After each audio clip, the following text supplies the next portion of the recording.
लोगों को लगता है कि सेल्स सीखने की क्या जरूरत है। सेलिंग जो है ना, लोगों को बेवकूफ बनाने का काम है।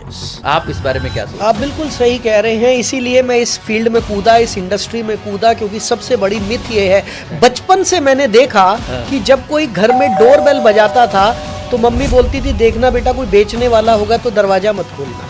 तो बचपन से हमारे दिमाग में एक सीडिंग है कि भैया ये बेचने वाले लोगों से बचो। लेकिन प्रॉब्लम क्या है और सच्चाई क्या है और असलियत क्या है? वो असलियत ये है कि हम में से हर आदमी जब तक जिंदा है तब तक खरीदेगा। तो ये एक बहुत बड़ी गलत अवधारणा है कि बेचना गलत काम है। मैं ये कहता हूं अनुराग, बेचना दुनिया का सबसे पवित्र काम है। क्या ये पॉसिबल है कि कोई इंसान पैदा एवरेज ही हुआ है, उसकी परवरिश भी एवरेज लाइफ में रही है, तो क्या वो अपने लाइफ में एक ट्रांसफॉर्मेशन के जरिए ये इस तरीके की यूनिकनेस डेवलप कर सकता है कि वो भी कमाल कर जाए? यूनिकनेस किस टाइप की? मैं यहाँ पर आपको ये बता दूं, स्कूल या कॉलेज की पढ़ाई एक ठप्पा है। आज मेरी बात लिख लेना, जितने लोग इस पॉडकास्ट को सुन रहे हैं, मैं लिख के दे रहा हूँ, ये स्कूल कॉलेज की पढ़ाई कहीं काम नहीं आती। आज तक मेरी एज 53 होने वाली है, मेरे को साइन थीटा कॉस थीटा पढ़ा था, चवन्नी का काम नहीं आया, मेरे काम में कुछ नहीं आया। मेरे काम में सिर्फ एक ही बात आई कि भाई कम्युनिकेट कैसे करते हैं, डिसीजन मेकिंग पावर क्या होती है, मेरे को तो यही काम आया। तो आज एआई के जमाने में स्कूल और कॉलेज की डिग्रीज कोई मायने नहीं रखती। जितने स्टूडेंट्स मेरा ये पॉडकास्ट सुन रहे हैं, ध्यान से सुन लेना मेरे भाइयों, जब तक आप निकलोगे जॉब ढूंढने तब तक ये डिग्रियां और बेकार हो जाएंगी। आज ही कुछ ऐसे स्किल पैदा करो जिससे कि लोग आपको हायर करे। अब आने वाले समय में लोग आपको आपकी डिग्री से नहीं, आपके स्किल से पहचानेंगे। अच्छा, ये जो डिसीजन लेने की बात आपने बोली ना कि लोग जल्दी डिसीजन नहीं ले पाते, मैंने कई लोगों को देखा है, वो लेना चाहते हैं लेकिन डरते हैं कि कहीं मैं फेल ना हो। इस चीज मैं चाहता हूं भारत का प्रधानमंत्री बनना, मैं चाहता हूं अमेरिका का राष्ट्रपति बनना। भाई चाहने से कुछ नहीं होगा, करने से होगा। So true.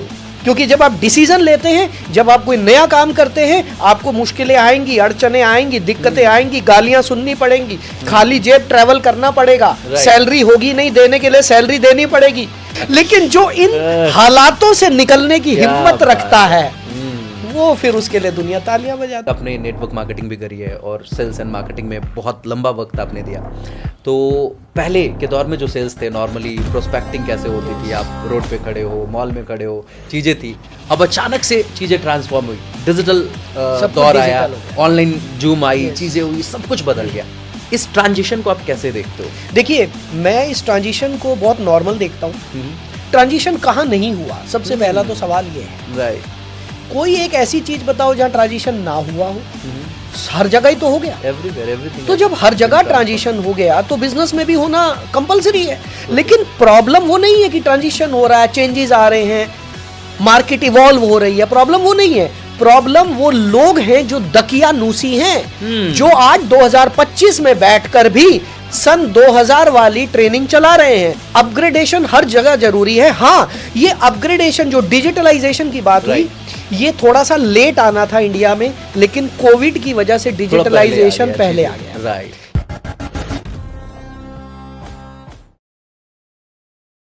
नमस्कार, प्रणाम, कैसे हैं आप सब? द अनुराग दांगी शो के एक और एपिसोड में आप सभी का बहुत बहुत स्वागत है।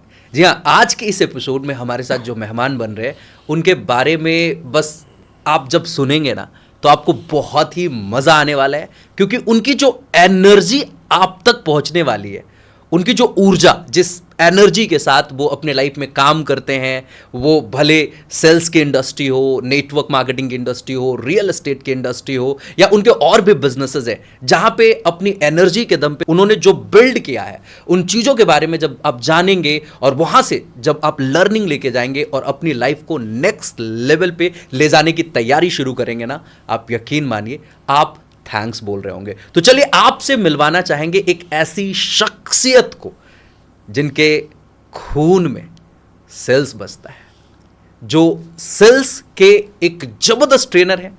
इनका नाम आपने सुना भी होगा, इन्हें देखा भी होगा, और आज इन्हें और बेहतर तरीके से सुनने का आपको मौका मिल रहा है। तो चलिए स्वागत करते हैं अपने इस पॉडकास्ट में डॉक्टर ललित अरोड़ा सर का। सो हाय सर, बहुत बहुत स्वागत है आपका। सो मच अनुराग जी, बहुत बहुत शुक्रिया मुझे यहाँ इनवाइट करने के लिए। Sir, thank you so much for joining me in. शुरुआत करना चाहेंगे सर। बाय द वे आपकी जो लाइफ जर्नी रही है बहुत ही स्ट्रगल भरी रही है और आपने लाइफ में बहुत सारे ट्रांजिशंस देखे हैं, आपने बहुत कुछ किया। As we have had discussion कि आपने टेलरिंग से अपनी जर्नी शुरू करी और जब आज यहाँ पे आपको देख पा रहा हूँ तो ये सच में एक कमाल का अनुभव है। ये मेरे लिए भी एक बिल्कुल नई सी बात थी, मैंने बहुत कुछ जाना और समझा आपके बारे में, बट ये जो जर्नी आपकी शुरुआत रही कि आपने टेलरिंग से शुरू करी, ये सो इंस्पायरिंग। मैं चाहूँगा थोड़ा सा ब्रीफ अपने बारे में बताएं कि how you had the transition in your life. अगर आप पास्ट की बात करते हैं तो मैं थोड़ा सा पीछे जाऊंगा। मुझे लगता है इस जो मैं अब बताने जा रहा हूँ उससे व्यूअर्स कनेक्ट करेंगे और कुछ बेनिफिट मिलेगा। तो बचपन से ना मेरे को एक्टिंग का बहुत शौक था। Oh my God. तो मेरी जन्म कुंडली में लिखा हुआ था जब मैंने पढ़ी, तो वो ये था कि ये मंच के लिए पैदा हुआ है। ओह। तो कहीं ना कहीं वो दिमाग में रहता था कि यार मेरे को एक्टिंग करनी है, मुझे फिल्मों में जाना है। हर बच्चे का सपना होता है हीरो बनने का। Right right right. तो मैं 10th क्लास में था जब 1988 में कयामत से कयामत तक फिल्म आई थी आमिर खान की। तो बस मेरे दोस्त मुझे कहते थे तू भी इसकी जैसा हीरो बन सकता है, और मेरे दिमाग में ये सारा फितूर घुस गया कि जी मुझे हीरो बनना है, और पढ़ाई लिखाई से ध्यान हट गया। हालांकि मेरे कभी भी नंबर कम नहीं आए, कभी फेल नहीं हुआ, बट वो जो एक इंटरेस्ट होता है ना कि भाई मुझे बड़े होकर ये बनना है, मुझे IAS बनना है, मुझे IPS बनना है, मुझे पायलट बनना है, डॉक्टर वो सब कुछ नहीं था मेरे दिमाग में। मेरे दिमाग में एक ही बात थी, यार हीरो बनना है। अब हीरो कैसे बनना, उस जमाने में भाई साहब चित्रहार का जमाना था, वो 1988 की बात कर रहा हूँ मैं। तो कुछ समझ में आता नहीं था कैसे करना है, क्या करना है। अच्छा, पिताजी सरकारी नौकरी करते थे एक छोटी सी, तो हमारे फैमिली की कंडीशन भी कोई बहुत अच्छी मैं नहीं कह सकता हूँ। मुझे ये प्रेशर था कि जल्दी से जल्दी नौकरी करना है और घर चलाना है। लेकिन उन दिनों में जब मुझे समझ में नहीं आया कि मैं स्कूल में हर समय स्टेज पे रहता था, स्कूल का कोई फंक्शन हो, स्पीच कंपटीशन में ऊपर वाले के आशीर्वाद से हमेशा फर्स्ट आता था मैं। पूरे दिल्ली में कहीं पर भी कोई स्पीच कंपटीशन होगा तो हमारा स्कूल मेरे को भेजता था, तो बहुत मज़ा आता था। तो समझ में नहीं आया कि यार हीरो कैसे बन सकते हैं, क्या करना है, एक्टिंग में जाना कैसे है, ये भी नहीं पता था, किससे बात करूँ ये भी नहीं पता था।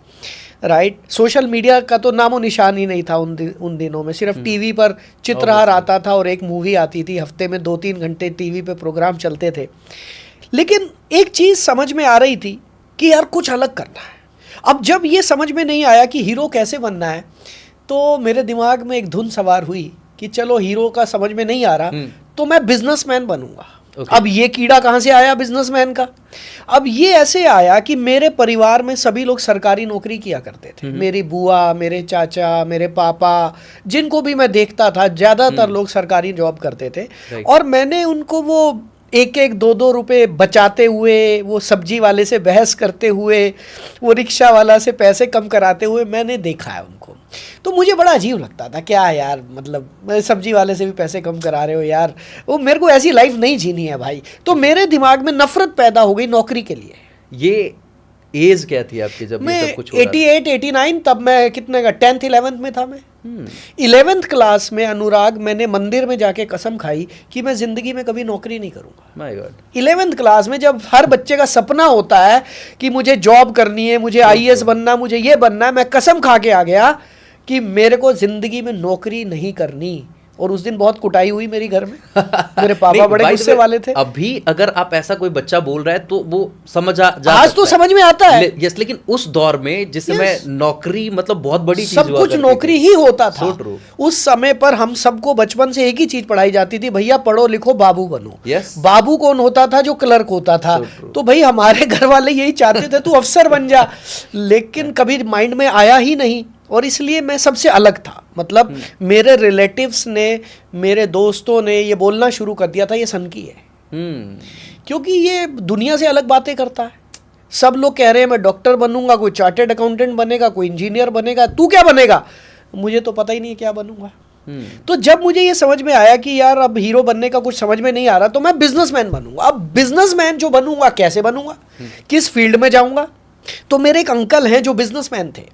अब एक चीज आप समझना अनुराग, कि जब आपको कोई भी डिसीजन लेना होता है तो आप उसी तरीके के व्यक्ति को ढूंढते हो जिसके पास उतनी नॉलेज हो कि वो डिसीजन दे पाए, so true. वो राय दे पाए। so true. राइट। तो मेरे एक अंकल हैं जिनका रियल एस्टेट का बिजनेस था। एक्चुअल में मेरा रियल एस्टेट का जो दिमाग में था वो बचपन से वहां से मैंने सीखा, और आज आपने जो real अब estate पूरा में- हुआ है Yes. मेरा, राइट। एनी हाउ, तो मैंने अंकल से पूछा, अंकल मुझे बिजनेस करना है, मैं क्या करूं?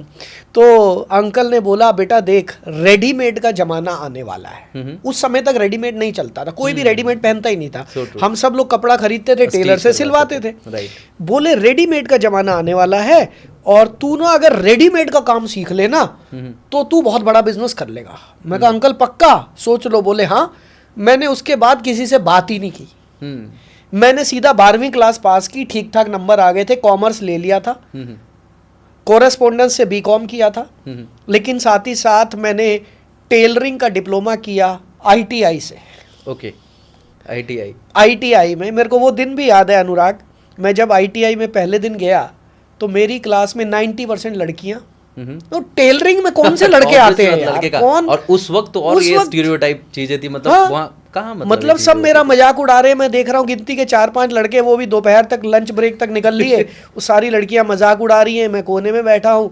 मतलब ये नहीं समझ आ रहा था यार मेरी लाइफ कहाँ जा रही है। बट एनी हाउ, ऊपर वाले के आशीर्वाद से मैंने अच्छे से टेलरिंग सीखा, फैशन डिजाइनिंग किया। उसके बाद मैंने प्रैक्टिस की टेलर के यहाँ पर। लेकिन मेरा जो मकसद था ना वो बहुत बड़ा था।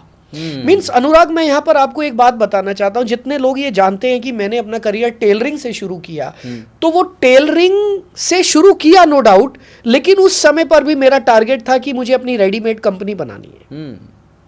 लेकिन उसका पहला स्टेप था टेलरिंग, कि रेडीमेड गारमेंट्स की कंपनी तब बनेगी जब टेलरिंग आती होगी। तो वहां से मैंने शुरू किया। वाह, मतलब उस वक्त फैशन डिजाइनिंग को लेकर के कोई क्रेज नहीं था, अगर कुछ देखा नहीं जाए था, लड़कों के जानते ही बीच नहीं में थे तो लोग कुछ नहीं फैशन था। डिजाइनिंग होता क्या है। बहुत बहुत सही। और उस वक्त भी आपने ऐसा कुछ सोचा। तो यहाँ पे एक चीज़ मुझे जो समझ में आ रही है कि इंसान जो है ना अपने लाइफ में जो डिसीजंस लेता है, वो ज़्यादातर डिसीजंस कहीं ना कहीं उसके सराउंडिंग्स के ऊपर डिपेंड करती हैं। एग्जैक्टली। और आपने जैसा बताया कि आपकी सराउंडिंग में इस तरीके से कुछ चीज़ें नहीं हो रही थी, फिर भी आपने ऐसे डिसीजंस लिए। इसका मतलब क्या हम ये समझे कि कुछ इंसानों के अंदर कुछ इनबॉर्न चीज़ें होती है जो बाद में जाके फ्लॉरिश करती है, या फिर कुछ और? अनुराग, बहुत बड़ी बात पूछ ली आपने। मैं सच बताऊं तो मेरे को शुरू से लगता है कि मैं आम आदमी नहीं हूं। उस समय पर भी जब मेरी जेब में 10 रुपए भी नहीं होते थे, उस समय भी मैं अपने आप को आम आदमी नहीं मानता था। उस समय पर जब बचपन में क्लास में मेरे नंबर भी कम आते थे, मेरे दोस्तों के ज़्यादा नंबर आते थे, उस समय भी मेरे को लगता था ठीक है यार, मैथमेटिक्स में मैं वीक हूँ, इसके ज़्यादा अच्छे नंबर आ रहे, but I am different, I am unique. ये मेरे आज भी मेरे दिमाग में ये आता है कि हाँ यार, एक आम आदमी जो काम कर रहा है ना, मुझे वो काम करना ही नहीं है। क्या बात। क्योंकि मुझे आम आदमी नहीं बनना। जो भीड़ कर रही है, अगर वही काम आप भी करोगे तो आपको भी वही मिलेगा जो भीड़ को मिल रहा है। So true. तो भाई मेरे को चाहिए तो मर्सिडीज, मेरे को चाहिए तो BMW, मेरे को चाहिए करोड़ों रुपए की इनकम, लेकिन मैं वही कर रहा हूं जो आम आदमी कर रहा है, तो भाई सब कैसे मिलेगा? Got it. भाई आप जो बीज लगाओगे उसी का तो वृक्ष बनेगा। So true, so true. मैं ऐसा तो कर नहीं सकता कि मैं बीज लगा रहा हूं किसी कांटे का और मैं उम्मीद कर रहा हूं कि वहां से फल पैदा हो। So true. वो तो पॉसिबल नहीं है। So true. तो बचपन से मैं आपको बताया अनुराग, मैं थोड़ा सन की आदमी हूं। मतलब मेरे सर्कल के लोग कभी भी मेरे से सेटिस्फाइड नहीं हुए कि ये बंदा कभी भी कुछ भी कर देगा। सबको अब तो पता है कि अब इतने साल हो गए हैं, सबको पता है भाई ये भूत है, ये कुछ भी शुरू कर देता है और ये वही करता है जिसके लिए हम मना करते हैं। ये बात भी पक्की है कि मैंने दुनिया के अगेंस्ट जाकर ही सारे काम किए। ये पता नहीं कुछ ऊपर वाले का आशीर्वाद है या आज आपने पहली बार किसी पॉडकास्ट पे मेरे से बात पूछी है, तो मैं आपको बता रहा हूं कि हाँ, मैं यूनिक हूं और मैं वही करता हूं जो दुनिया नहीं करती है। That's great, that's awesome. So ये तो सच में कमाल की बात है, हर किसी की अपनी अपनी यूनिकनेस होती है। यस। लेकिन क्या ये पॉसिबल है कि कोई इंसान पैदा एवरेज ही हुआ है, उसकी परवरिश भी एवरेज लाइफ में रही है और पढ़ाई लिखाई सब कुछ उसकी एवरेज रही है, तो क्या वो अपने लाइफ में एक ट्रांसफॉर्मेशन के जरिए ये इस तरीके की यूनिकनेस डेवलप कर सकता है कि वो भी कमाल कर जाए? यस। देखो, अब यहाँ पर 2-3 सवाल पैदा होते हैं आपके क्वेश्चन में। यूनिकनेस किस टाइप की? राइट, किस टाइप की यूनिकनेस आप चाहते हैं। मैं यहां पर आपको ये बता दूं, स्कूल या कॉलेज की पढ़ाई एक ठप्पा है। आज मेरी बात लिख लेना, जितने लोग इस पॉडकास्ट को सुन रहे हैं। भाई मुझे माफ करना सारे पेरेंट्स, जितने पेरेंट्स सुन रहे हैं, पहले माफी मांग रहा हूं, आपके बच्चों को बिगाड़ नहीं रहा हूं, लेकिन मैं लिख के दे रहा हूं, ये स्कूल कॉलेज की पढ़ाई कहीं काम नहीं आती। आज तक मेरी एज 53 होने वाली है, मेरे को साइन थीटा कॉस थीटा पढ़ा था, चवन्नी का काम नहीं आया, मेरे काम में कुछ नहीं आया। मेरे काम में सिर्फ एक ही बात आई कि भाई कम्युनिकेट कैसे करते हैं, डिसीजन मेकिंग पावर क्या होती है, मेरे को तो यही काम आया। सो टेंशन नहीं लेनी अगर आपके नंबर कम नहीं आए। जितने स्टूडेंट्स हैं, ये मैं पढ़ता हूं, डिप्रेशन में चले गए, सुसाइड, अबे क्या कर रहे हो, ये कुछ काम नहीं आना। काम में क्या आना है? काम में आना है आपके अंदर का आपके अंदर का जोश है, काम में आना है आपकी एनर्जी, काम में आना है आपकी लगन, आपका डेडिकेशन, आपका जुनून, ये काम में आना। ये डिग्रियां तो फर्जी भी बन जाती हैं और असली भी किसी काम की नहीं है। और आज अगर काम की नहीं है तो आने वाले 10 साल में तो कोई डिग्री लेगा ही नहीं, जरूरत ही नहीं रहेगी। आज आप देखो, जरूरत है क्या डिग्री की? ऑब्वियसली नॉट, मेरे पास खुद ही नहीं है obviously, but yes I am being called by corporates for the training and all. Exactly, simple. So आज एआई के जमाने में स्कूल और कॉलेज की डिग्रीज कोई मायने नहीं रखती। जितने स्टूडेंट्स मेरा ये पॉडकास्ट सुन रहे हैं, ध्यान से सुन लेना मेरे भाइयों, जब तक आप निकलोगे जॉब ढूंढने तब तक ये डिग्रियां और बेकार हो जाएंगी। आज ही कुछ ऐसे स्किल पैदा करो जिससे कि लोग आपको हायर करे। अब आने वाले समय में लोग आपको आपकी डिग्री से नहीं, आपके स्किल से हायर से पहचानेंगे। क्या बात है, काबिलियत पैदा करो। सो ट्रू, दैट्स ग्रेट, ऑसम। आपकी इन बातों से मुझे एक बात समझ में आई कि मैं भी रिलेट कर पा रहा हूँ कि उन बच्चों को जो देखता हूँ ना, बचपन में शरारती होते हैं ना, अपने ज़माने में बड़ा कमाल कर जाते हैं। और वो बच्चे जो बचपन में बड़े आप बुकीज होते हैं, सिर्फ किताबों को पढ़ते हैं, बड़े रिजर्व रहते हैं, ना लोगों से मिलते हैं, ना बात करते हैं, उनके भी माँ बाप कहते हैं कि बच्चे घर पे रहो, आराम से पढ़ाई करो, रिजल्ट्स लाने, अच्छे मार्क्स लाने, वो कहीं ना कहीं अपनी लाइफ में एवरेज रह जाते हैं। और ये कहीं ना कहीं आपने जो बातें बताई कहीं ना कहीं उसी से रिलेटेड है कंप्लीटली। अब मैं यहाँ पर एक बात बताता हूँ, मेरे दिमाग में एक बात आई है अनुराग।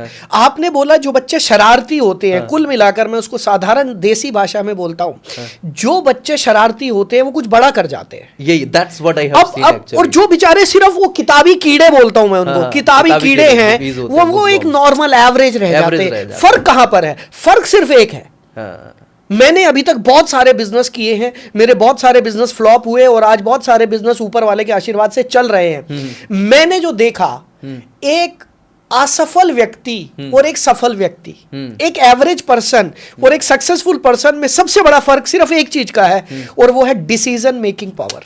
क्या बात है। ये तो वो जो शैतान था ना, जो बचपन में शैतान था, वो हर एक शैतानी करने से पहले डिसीजन लेता था, मुझे ये करना है। यस, उसे पता था कि पिटूंगा, डांट पड़ेगी, पिटूंगा, मम्मी भी मारेगी, पापा भी मारेंगे, फिर भी करूंगा, करना है। तो उसके अंदर वो जज्बा था, वो जोश था, वो जुनून था, वो हिम्मत थी। लेकिन वो जो किताबी कीड़ा था, वो सोचता था नहीं यार मुझे डांट पड़ जाएगी, मम्मी डैडी से रहने दो। वो बेचारा अपनी जिंदगी में कभी डिसीजन ही नहीं ले पाया। तो लाइफ में आगे वो बढ़ता है अनुराग जो बेधड़क डिसीजन लेता है। यार छोटी सी जिंदगी है, कितने साल के लिए आए हो, उसमें भी तुम डरते रहोगे डिसीजन लेने से, कुछ नहीं कर पाओ। अच्छा, ये जो डिसीजन लेने की बात आपने बोली ना कि लोग जल्दी डिसीजन नहीं ले पाते, मैंने कई लोगों को देखा है वो लेना चाहते हैं लेकिन डरते हैं कि कहीं मैं फेल ना हो। इस चीज मैं चाहता हूं भारत का प्रधानमंत्री बनना, मैं चाहता हूं अमेरिका का राष्ट्रपति बनना। भाई चाहने से कुछ नहीं होगा, करने से होगा। So true. तो आज चाहते तो सारे हैं कि मैं सक्सेसफुल हो जाऊं। एक बंदा जो बेचारा जो भीख मांग रहा है ना सड़क पे खड़ा होके, उससे भी पूछो भैया आपको सक्सेसफुल होना है, कहेगा हाँ जी मेरे को सक्सेसफुल होना है, मुझे भी ऐसी वाली गाड़ी चाहिए। लेकिन जब डिसीजन लेने की बारी आती है ना, सबसे पहले इस तरह के लोग भाग जाते हैं। Great. क्योंकि इन्हें सब पका पकाया चाहिए। क्योंकि जब आप डिसीजन लेते हैं, जब आप कोई नया काम करते हैं, आपको मुश्किलें आएंगी, अड़चने आएंगी, दिक्कतें आएंगी, गालियां सुननी पड़ेंगी, खाली जेब ट्रैवल करना पड़ेगा, सैलरी होगी नहीं, देने के लिए सैलरी देनी पड़ेगी, घर वालों की भी गालियां सुननी पड़ेंगी, बाहर वालों की भी सुननी पड़ेगी। लेकिन जो इन हालातों से निकलने की हिम्मत रखता है, वो फिर उसके लिए दुनिया तालियां बजाती है। फिर दुनिया कहती है भाई ये 1000 करोड़ का बंदा बन गया, क्या बात है। अरे ये जो 1000 करोड़ का आज आपको दिखाई दे रहा है, जिस समय इसकी जेब में 50 रुपए नहीं होते थे, उस समय पर भी उसके पास यही जुनून था। यही उस समय भी ये अपने आप को 1000 करोड़ का आदमी मानता। यस, ये सच में कमाल है। ये जो बातें आपने बताई, मैं तो बता रहा हूँ कि जितने भी एंटरप्रेन्योर्स हैं जो अभी नया स्टार्टअप कुछ कर रहे हैं या अपनी ज़िंदगी में कुछ कमाल का करना चाहते हैं, अगर इन बातों को सच में उन्होंने अमल किया, मतलब तहलका मचा देंगे वो अपनी ज़िंदगी में। मैं एक बात बता रहा हूँ अनुराग भाई, मैं मेरा अभी तक का जो भी एक्सपीरियंस है, राइट, थोड़ा सा अभी तक एक्सपीरियंस है, ज़्यादा तो नहीं ले पाया हूँ, बट मुझे एक चीज़ पता है यार, ज़िंदगी बहुत छोटी है। कोई 70 साल के लिए आया, कोई 80 साल के लिए। वैसे मेरी एज 108 है, मैं बता दूं। मैं ये अनाउंस करता हूँ कि मैं 108 साल जीने वाला हूँ। तो बहुत कम उम्र के लिए, बहुत कम समय के लिए हम आए हैं। तो मैं तो कहता हूँ जो मन में आए कर लेना चाहिए। लेकिन यहाँ पर मैं ये नहीं कह रहा कि ड्रग्स लेने का मन करे तो ड्रग्स ले लो, दारू पीने का मन करे तो दारू पी लो। मैं यहाँ पर उल्टी चीज़ों के लिए नहीं कह रहा, मैं यहाँ पर सीधी चीज़ों के लिए कह रहा हूँ। जो अच्छे डिसीजन लेना चाहते हो, जो चीज़ें आपके दिमाग में चल रही हैं, यार मुझे ये करना है, आप नहीं करोगे, आपसे पहले 50 लोग और खड़े हैं करने के लिए। जो मन में आ रहा कर लो, सोचो मत, देखो, करके तो देखो, करके तो देखो क्या होगा। बहुत क्या होगा, फेल हो जाएंगे, अगेन स्टार्ट नहीं। Yes, that's the great thing. यहाँ पे एक सबसे अच्छी चीज़, जब आपने ड्रग्स की बात करी ना, तो मैं रिलेट कर पा रहा हूँ। कुछ ऐसे लोगों से मैं मिलता हूँ, क्योंकि मैं ट्रेनिंग्स में रहा हूँ, तो अब AIN बिजनेस की कोचिंग करता हूँ, but before as a motivational trainer मैंने काम किया है। तो स्कूल्स कॉलेजेस में बहुत बच्चों से मिला हूँ।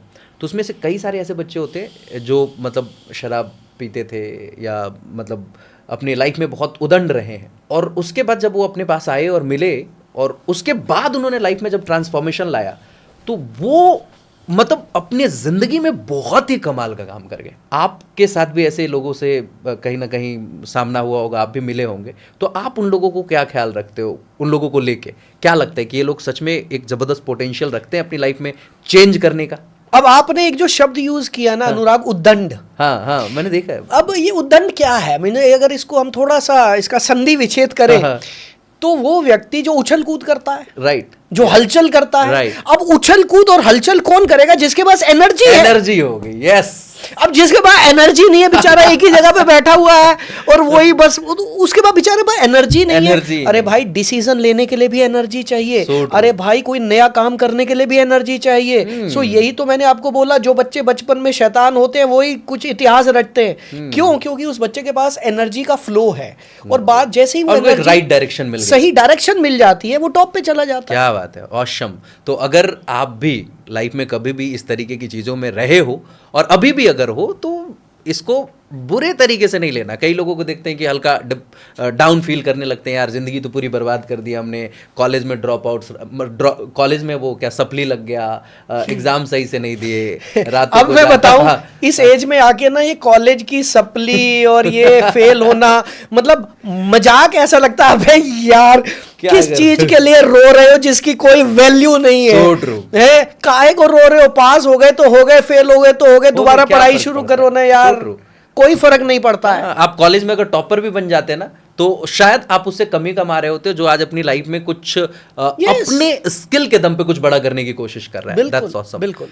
सो आप अभी स्किल्स की बात कर रहे थे, आपने बताया कि आज के दौर में आपने बड़ी बड़ी बातें करी कि भाई साहब, अभी बिना कुछ के भी आप कमाल कर सकते हैं। yes. लेकिन कुछ तो होना चाहिए ना, बिना कुछ के कमाल कैसे करेंगे? कुछ तो से वो मतलब क्या क्या चीज होनी चाहिए अभी अच्छा, एक इंसान के अंदर, जो अभी के दौर में उनको बेहतर करने में हेल्प करेगा? देखिए, मैं एक बात जानता हूं, आज का जो दौर चल रहा है अनुराग, आज के दौर में सबसे पहली चीज जो मेरे को समझ में आती है वो है अपने आप को अपडेट रखना। यस।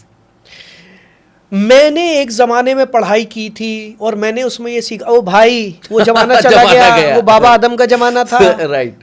उस जमाने का एक भी रूल, उस जमाने का एक भी टूल, कुछ भी नहीं चल रहा अब। तो अगर आप अपने आप को अपडेट और अपग्रेड नहीं करते हैं, तो जैसे हमारे जमाने में कहा जाता था अनपढ़ आदमी है, हमारे जमाने में अनपढ़ किसको कहा जाता था? अनपढ़ उसको कहा जाता था जो लिखना पढ़ना नहीं जानता था। आज की डेट में जो AI नहीं जानता वो अनपढ़ है। So true. लेकिन आज मैं लोगों को बोलता हूं तू अनपढ़ है, तो बुरा मान जाएंगे। मानो बुरा, मेरे को गाली दो, चैट बॉक्स में गाली लिखो, लेकिन भाई सीखो, ये अनुराग से ही सीख लो, ये AI बहुत अच्छा सिखाता है, मैं भी सीख रहा हूं। एक चीज समझ लेना, वक्त के साथ जो अपने आप को अपडेट और अपग्रेड नहीं करेगा वो अनपढ़ ही कहलाएगा। अपग्रेड करो यार, जिस इंडस्ट्री में हो, नई नई चीजें सीखो। ये जिंदगी सीखने के लिए दी है भगवान ने। कभी ये मत बोलना कि मुझे आ गया। सब कुछ सीखने के लिए कई जन्म लेने पड़ेंगे, तब भी हमें आएगा नहीं। मुझे 28 साल हो गए सेल्स एंड मार्केटिंग में। अभी भी मैं जब बैठता हूं तो मुझे लगता है भाई यार कुछ आता ही नहीं है यार, कुछ नया सीखता हूं ना, कुछ नया सीखता हूं ना। राइट, क्योंकि चीज़ें बदली ना। पहले आप लाइक आपने नेटवर्क मार्केटिंग भी करी है और सेल्स एंड मार्केटिंग में बहुत लंबा वक्त आपने दिया। तो पहले के दौर में जो सेल्स थे, नॉर्मली प्रोस्पेक्टिंग कैसे होती थी, आप रोड पे खड़े हो, मॉल में खड़े हो, चीज़ें थी। अब अचानक से चीज़ें ट्रांसफॉर्म हुई, डिजिटल दौर आया, ऑनलाइन जूम आई, चीज़ें हुई, सब कुछ बदल गया। इस ट्रांजिशन को आप कैसे देखते हो? देखिए, मैं इस ट्रांजिशन को बहुत नॉर्मल देखता हूँ। ट्रांजिशन कहाँ नहीं हुआ, सबसे पहला तो सवाल ये है। राइट, कोई एक ऐसी चीज बताओ जहां ट्रांजिशन ना हुआ हो। हर जगह ही तो हो गया, एवरीवेयर, एवरीथिंग। तो जब हर जगह ट्रांजिशन हो गया तो बिजनेस में भी होना कंपलसरी है। लेकिन प्रॉब्लम वो नहीं है कि ट्रांजिशन हो रहा है, चेंजेस आ रहे हैं, मार्केट इवॉल्व हो रही है। प्रॉब्लम वो नहीं है, प्रॉब्लम वो लोग हैं जो दकियानूसी हैं, जो आज 2025 में बैठकर भी सन 2000 वाली ट्रेनिंग चला रहे हैं, जो आज 2025 में बैठ के भी वही टूल्स, वही सोच, वही टेक्नोलॉजी, वही तरीके लगाकर सोचते हैं कि मैं बहुत बड़ा बिजनेस कर लूंगा। भाई साहब बिल्कुल नहीं कर पाओगे, बिल्कुल नहीं कर पाओगे।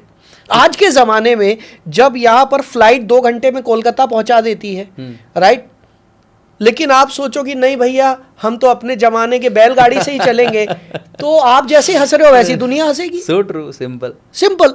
तो भाई साहब अपग्रेडेशन हर जगह जरूरी है। हाँ, ये अपग्रेडेशन जो डिजिटलाइजेशन की बात हुई, ये थोड़ा सा लेट आना था इंडिया में, लेकिन कोविड की वजह से डिजिटलाइजेशन पहले आ गया। राइट, क्योंकि देखो वो कहते हैं ना, आवश्यकता आविष्कार की जननी है। राइट। तो जब कोविड में हम लोग घर बैठे थे तो हम सब लोग एक ही चीज सोच रहे थे, अब होगा क्या। पहला सवाल हमारे दिमाग में ये था, क्या मैं जिंदा बचूंगा या नहीं। ये तो सब पहला सवाल तो ये था। और दूसरा सवाल ये था, जिंदा बच गया तो करूंगा क्या। तो जिंदा रहने के लिए हमने योगा भी किया, घर में बैठ के प्राणायाम भी किया, पत्ते भी खाए, लेकिन साथ ही साथ हम लोगों ने डिजिटलाइजेशन की तरफ कदम रखा। और यही वो समय था अनुराग जब मैंने अपने ऑनलाइन कोर्सेज तैयार किए। क्या बात है। 2020 में जब पहला लॉकडाउन लगा, मेरे दोस्तों के फोन आते थे, ललित हम तो मूवीज देख रहे हैं, हम तो ये कर रहे हैं, हम तो खाना बना रहे हैं, और मैं कोर्सेज बना रहा था। क्या बात है। जितने दिन लॉकडाउन रहा मैं सुबह 4 बजे उठता था। ये सबसे अच्छा मौका मिल गया। मुझे मौका मिल गया ना, मुझे समझ में, जैसे मैं एक दिन पहले गुवाहाटी से आया था, मेरा एक वर्कशॉप चल रहा था गुवाहाटी में, तो मेरे घर से भी फोन आ गया था कि सब बंद होने वाला है, आ जाओ। मैं एक दिन पहले ही फ्लाइट से गुवाहाटी से आया, और अगले दिन मैं रात को खाना खा रहा था, तो शायद वही 8 साढ़े 8 का टाइम होगा, मोदी जी बोले कुछ दिन का लॉकडाउन है, कितने 14 दिन, आई डोंट नो, मुझे याद नहीं है। तो मैंने खाना छोड़ दिया। तो मेरी वाइफ बोली क्या हुआ, मैंने कहा 2 मिनट। अच्छा, मैं जहां भी बैठता हूं पेपर पेन साथ में रखता हूं, मेरी एक आदत है। मैंने पेपर पेन उठाया और मैंने लिखा, मेरी जिंदगी में पहली बार ऐसा मौका आया है जब मैं 24 घंटे घर रहूंगा। क्या बात है। और अब मैं वो करूंगा जो आज तक की मेरी ख्वाहिश थी। सबसे पहला मैंने लिखा क्या करूंगा, किताब लिखूंगा, मैं अपनी एक बुक लिखूंगा। दूसरा, मैं भागवत गीता को पूरा पढ़ूंगा। तीसरा, मैं डेली योगा और प्राणायाम करूंगा।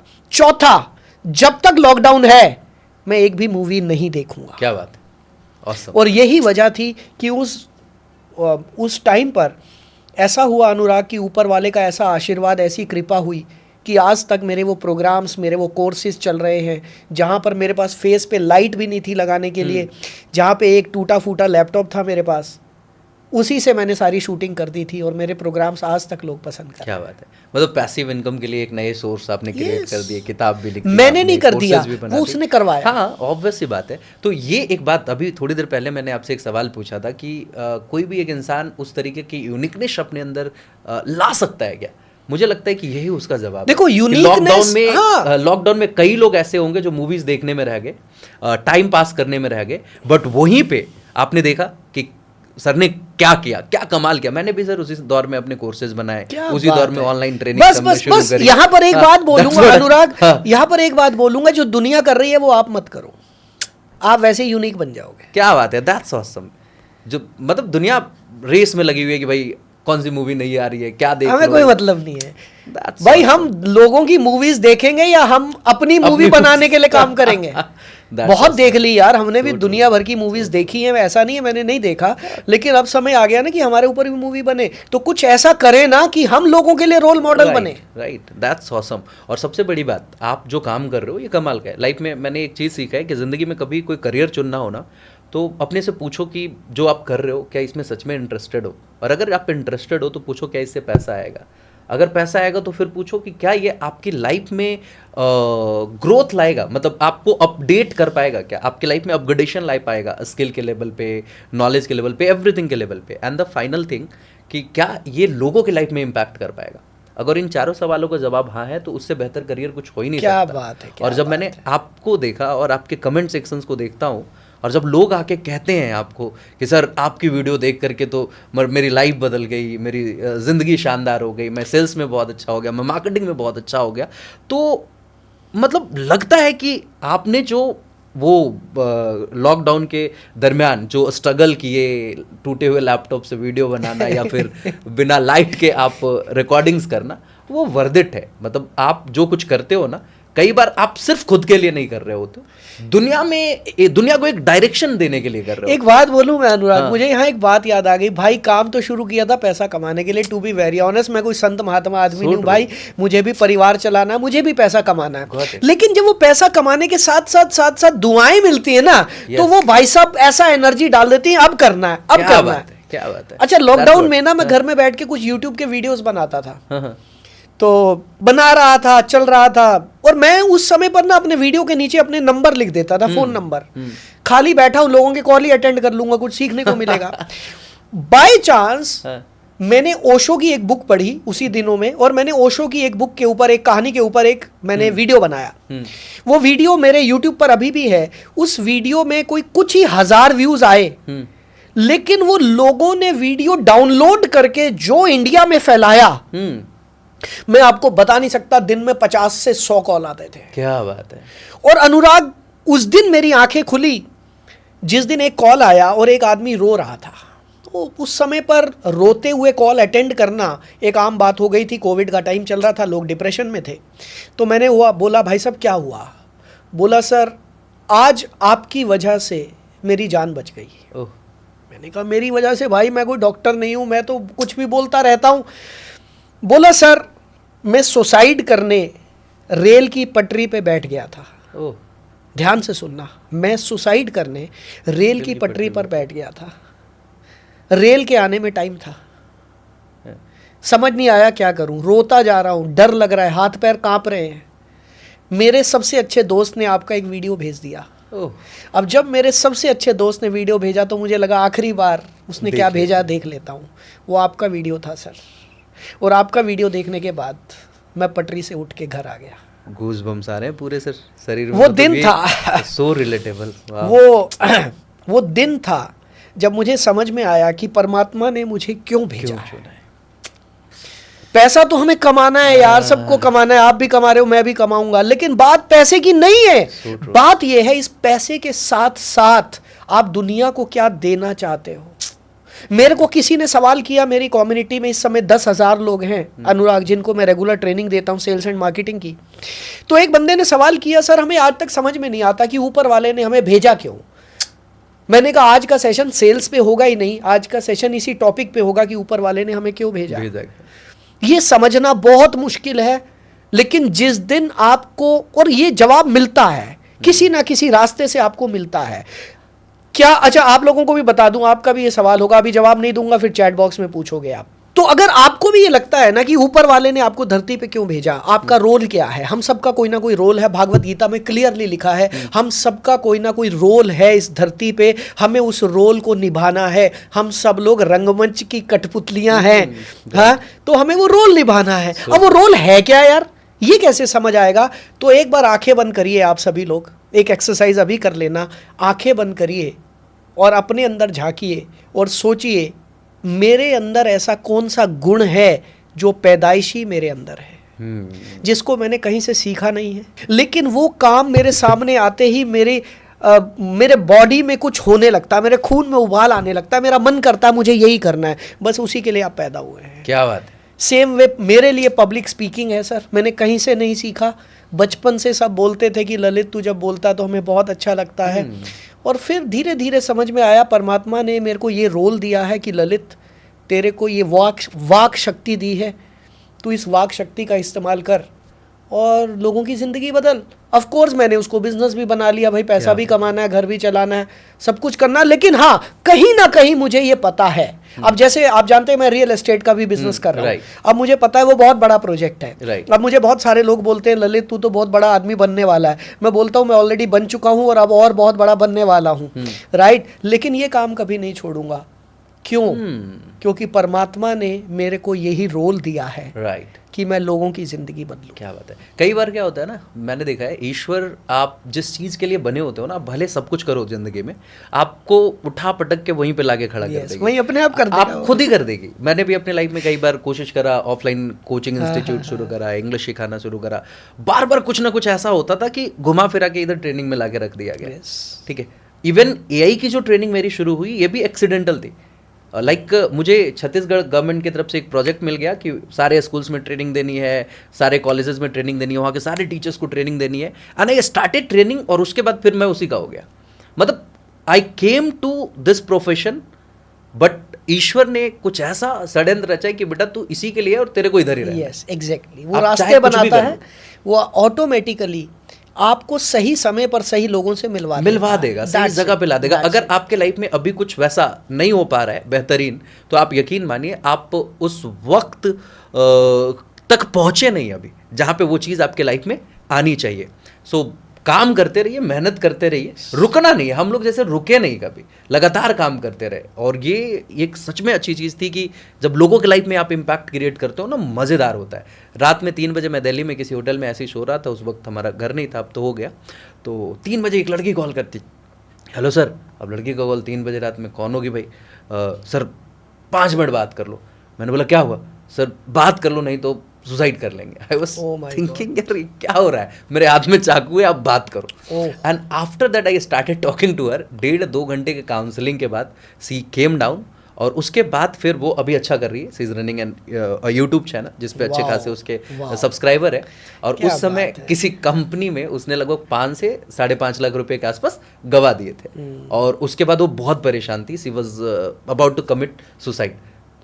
आपकी कौन सी बात किस इंसान की ज़िंदगी बदल दे, नो वन नोज। लाइक हम और आप तो चलो ट्रेनिंग इंडस्ट्री में हैं, कई सारे ऐसे लोगों को देखता हूँ जो ट्रेनिंग इंडस्ट्री में नहीं है, लेकिन कई बार ऐसी बात कह जाएंगे वो कि आपको लगेगा कि यार I was waiting for this statement, और इसने मेरी ज़िंदगी बदल दी। एग्जैक्टली मैं यहाँ पर एक बात कहता हूँ अनुराग, कि आपको ना एक जानवर, एक पक्षी, एक कीड़ा भी कुछ ना कुछ सिखा देता है। अगर आपके अंदर सीखने की भावना है तो हम ट्रेनर्स का तो नाम हो गया, ट्रेनर काहे के ट्रेनर। भाई पहले जमाने में कौन ट्रेनर होते थे? अपने घर के माँ बाप ही सब कुछ सिखा देते थे, पेड़ पत्ते फूल पौधे और ये नदियां और ये पहाड़, यही सब सिखा देते थे। तो सीखने की भावना होनी चाहिए, जिसके अंदर वो भावना है वो कहीं से भी सीख लेगा। बचपन में वो कहानी वरदराज वाली, करत करत अभ्यास थे सिलबत पढ़त निशान, मतलब कहाँ से लर्निंग्स निकाली जाती थी। So we can learn from anywhere, that's awesome. So now will come to the core topic. Like हम चाहते हैं कि इस सेशन को थोड़ा सा डिवाइड करें अब यहाँ से 2 पार्ट में। सेल्स एंड मार्केटिंग को लेके थोड़ी सी बातचीत हो, थोड़ी सी आपकी पास्ट नेटवर्क मार्केटिंग के एक्सपीरियंस को लेके बात हो, रियल एस्टेट को लेके बात हो, और कुछ rapid fire round. Sure I am sure you are ready for it, right? So I have already prepared some of the Q&A for you. So अभी आज के दौर में क्या है ना कि लोगों को लगता है कि सेल्स सीखने की क्या ज़रूरत है। सेलिंग जो है ना, लोगों को बेवकूफ़ बनाने का काम है। आप इस बारे में क्या सोचते हैं? आप बिल्कुल सही कह रहे हैं, इसीलिए मैं इस फील्ड में कूदा, इस इंडस्ट्री में कूदा, क्योंकि सबसे बड़ी मिथ ये है। बचपन से मैंने देखा कि जब कोई घर में डोरबेल बजाता था तो मम्मी बोलती थी, देखना बेटा कोई बेचने वाला होगा तो दरवाजा मत खोलना। Right, door to door marketing. हाँ, डोर टू डोर मैंने की है, मैंने डोर टू डोर मार्केटिंग खुद की है। तो मैं जानता हूं। तो बचपन से हमारे दिमाग में एक सीडिंग है कि भैया ये बेचने वाले लोगों से बचो। लेकिन प्रॉब्लम क्या है और सच्चाई क्या है और असलियत क्या है? वो असलियत ये है कि हम में से हर आदमी जब तक जिंदा है तब तक खरीदेगा। और हमारे मरने के बाद भी हमारे घर वाले हमारे लिए सामान खरीदेंगे। हाँ, मैं तो अक्सर ये कहता हूँ हमारे देश में तो मुर्दे भी सामान खरीदते हैं। बोले मुर्दे सामान कैसे खरीदते हैं? भाई वो जब मर जाते हैं ना तो उसके बाद भी बहुत सारा सामान खरीदना पड़ता है। उसके बाद हर साल उनके लिए पूजा की जाती है, वो पूजा के लिए भी सामान खरीदा जाता है। तो ये तो वो देश है जहाँ मुर्दे भी सामान खरीदते हैं, जब तक आप जिंदा हो आप खरीदोगे। तो ये एक बहुत बड़ी गलत अवधारणा है कि बेचना गलत काम है। मैं ये कहता हूं अनुराग, बेचना दुनिया का सबसे पवित्र काम है। क्यों काम है पवित्र? क्योंकि जब आप किसी को कोई प्रोडक्ट बेचते हैं तो आपको उसकी सेवा करने का मौका मिलता है। सेलिंग इज सर्विंग, ये कई बार मैंने सुना है। और हमारे जितने भी ग्रंथ हैं, धार्मिक ग्रंथ जितने भी हैं, सब जगह एक ही बात लिखी है कि हमारा जन्म सेवा करने के लिए हुआ है। Right. And selling is service. भाई मैंने आज आपको एक चीज बेची, मैंने उसमें से कुछ प्रॉफिट कमा लिया, वो तो मेरा हक है। वो मेहनताना है, वो तो ऊपर वाला भी देखता है, वो भी बोलता है बेटा ये तेरा मेहनताना है। लेकिन अगर उस प्रोडक्ट से आपकी जिंदगी में वैल्यू ऐड होती है तो ये सेवा है, और अगर उस प्रोडक्ट से आपका नुकसान होता है तो वो गुनाह है। बस इतना समझ लो।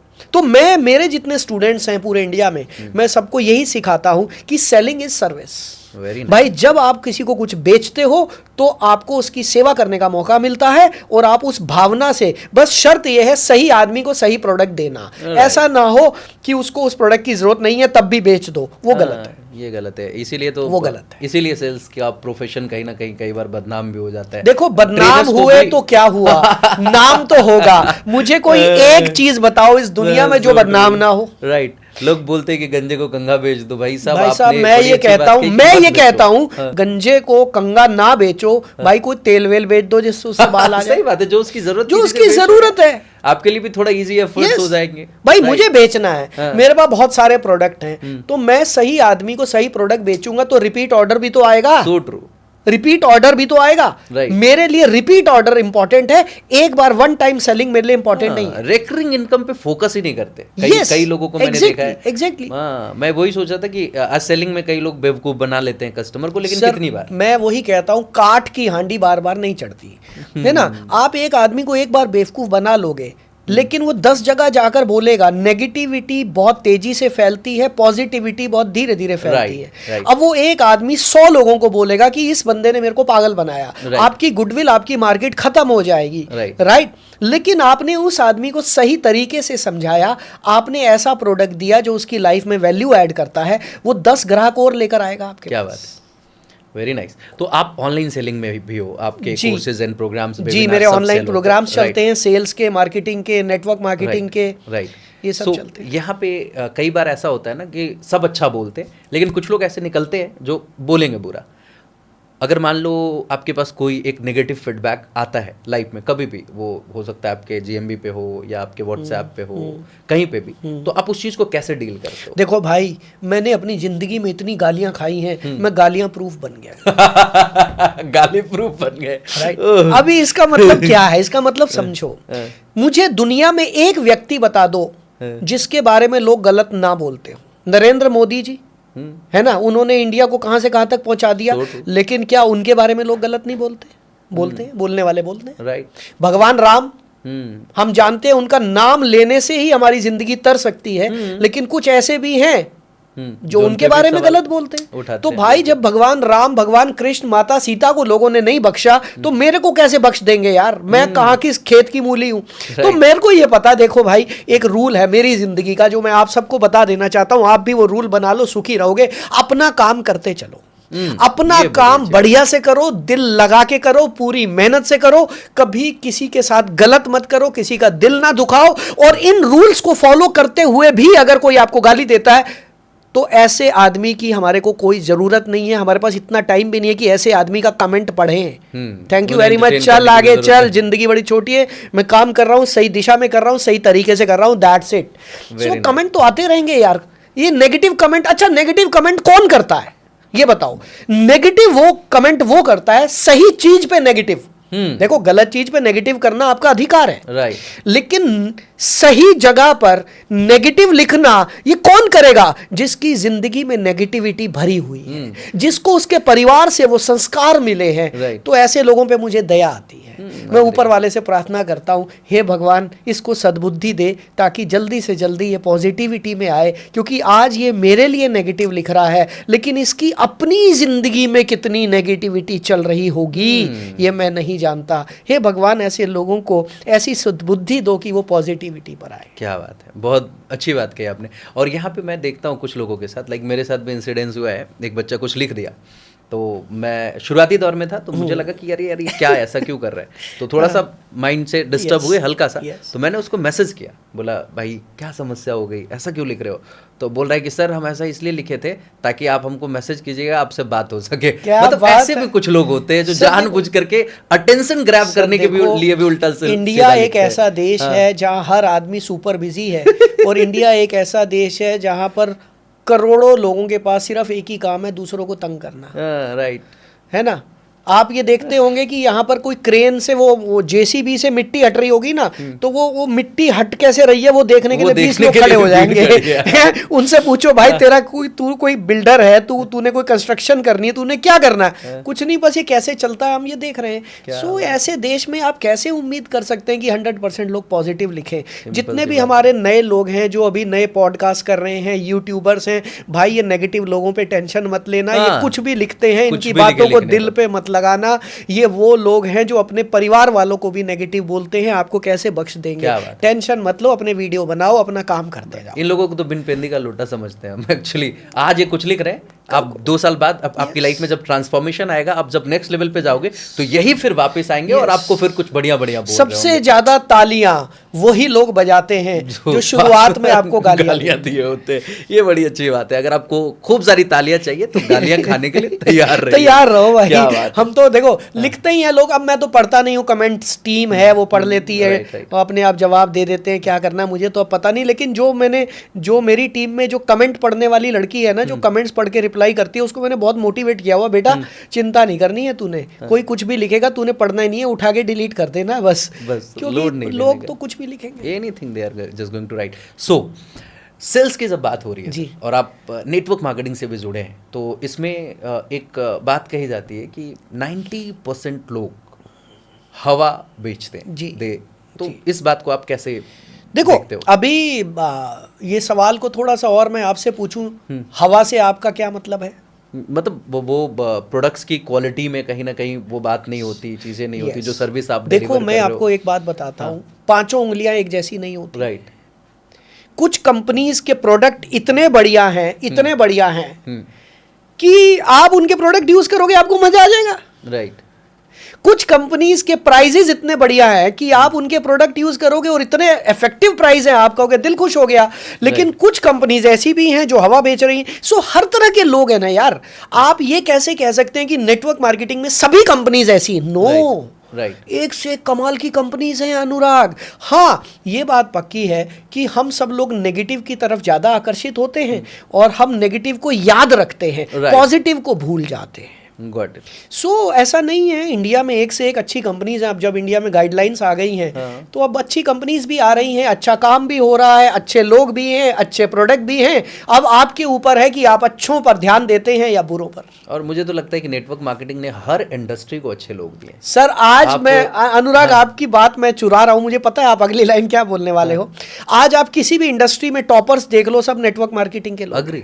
मैं रियल एस्टेट में आज हूं, मैं रियल एस्टेट में देखता हूं जो लोग टॉपर्स हैं, मैक्सिमम लोग रियल एस्टेट से निकल कर 95% लोग आपको रियल एस्टेट वाले मिल जाएंगे। yes. और वो कमाल की सेलिंग करते हैं, कमाल की सेलिंग करते हैं। अब मैं आपको एक बात बताता हूं, आखिरकार ये नेटवर्क मार्केटिंग है क्या? ये नेटवर्क मार्केटिंग है लोगों को दोस्त बनाना। ये नेटवर्क मार्केटिंग है लोगों को अपने प्रोडक्ट की जानकारी देना।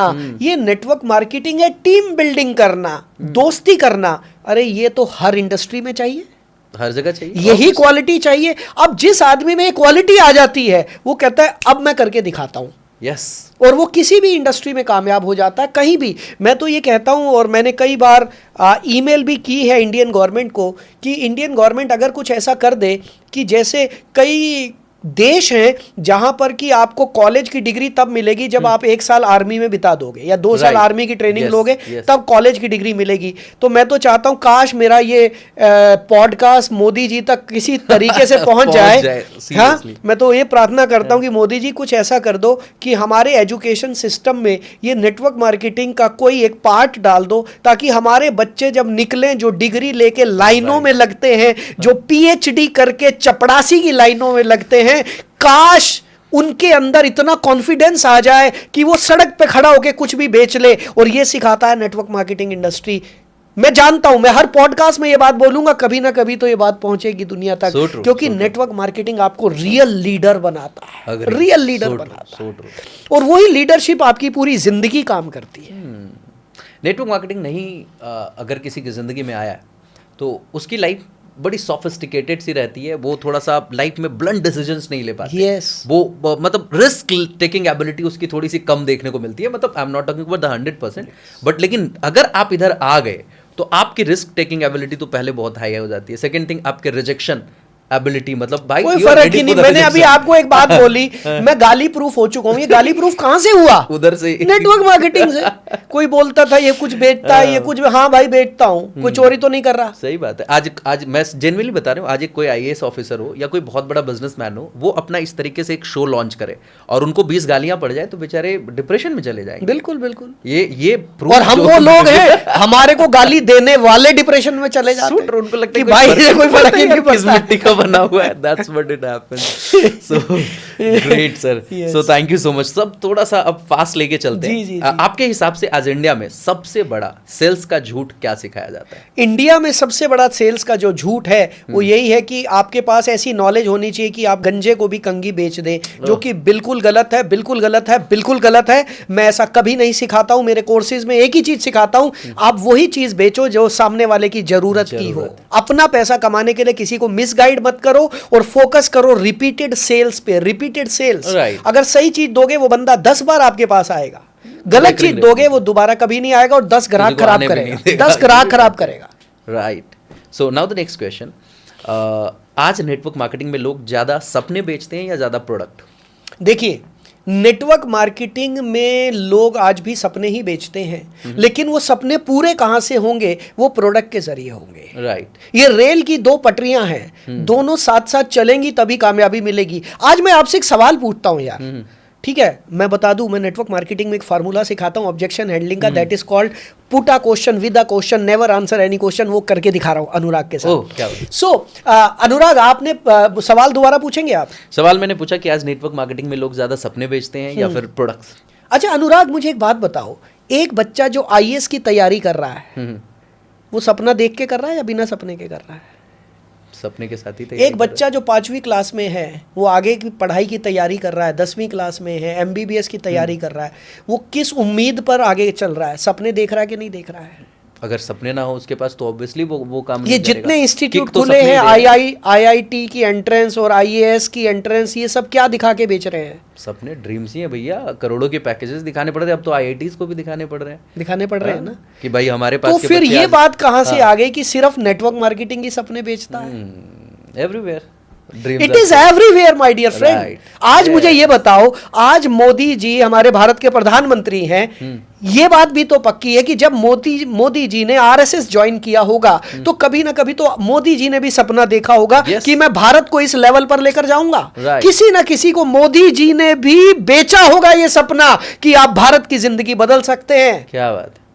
तो भाई साहब, सपने बेचना गलत नहीं है, लेकिन वो सपने पूरे कहां से होंगे? वो सपोर्ट सिस्टम सही देना, वो एजुकेशन सिस्टम सही देना, वो प्रोडक्ट का सिस्टम सही देना, दैट इज मोर इंपॉर्टेंट। क्या बात है, शानदार। बाकी आप लोग तो देख ही रहे होंगे, जैसा मैंने बताया कि सेल्स सर के खून में बसता है।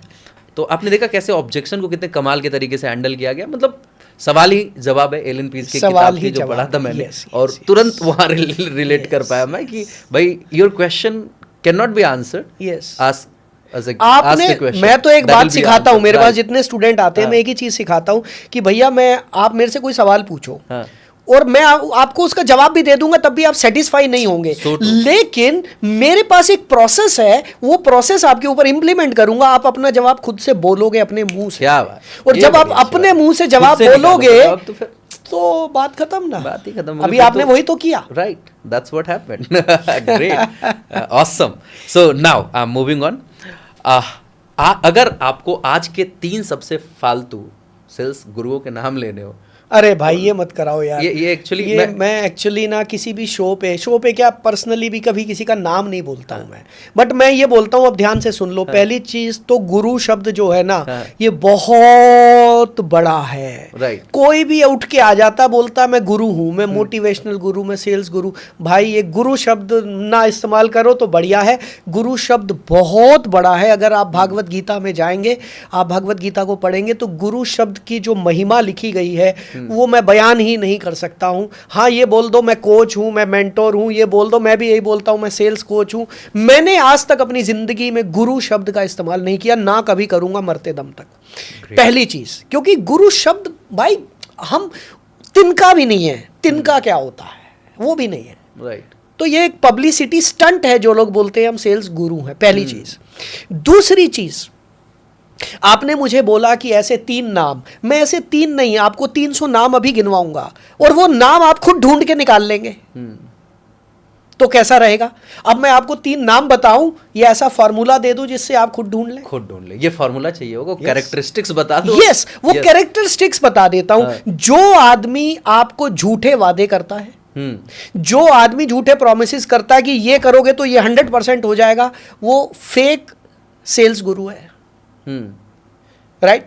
जो आदमी सिर्फ पढ़ा, किताबी ज्ञान आपको पेल रहा है, 2 किताबें पढ़ ली और उसी पे ट्रेनिंग बना के चेप रहा है, उसने अपनी लाइफ में उस चीज को जिया नहीं है ना। राइट, वो फेक गुरु है भाई। Got it. वो फेक गुरु है, वो सिर्फ पैसा कमाने के पर्पस है। ऑफ कोर्स मैं भी पैसा कमाता हूं, मेरे भी कोर्सेज हैं, 5-5 लाख रुपया लोग मुझे भी देते हैं कोर्स का, लेकिन मैं अपनी जिंदगी में 28 साल में मैंने जो सीखा वो रिलेट करके आपको सिखाता हूं। ग्रेट।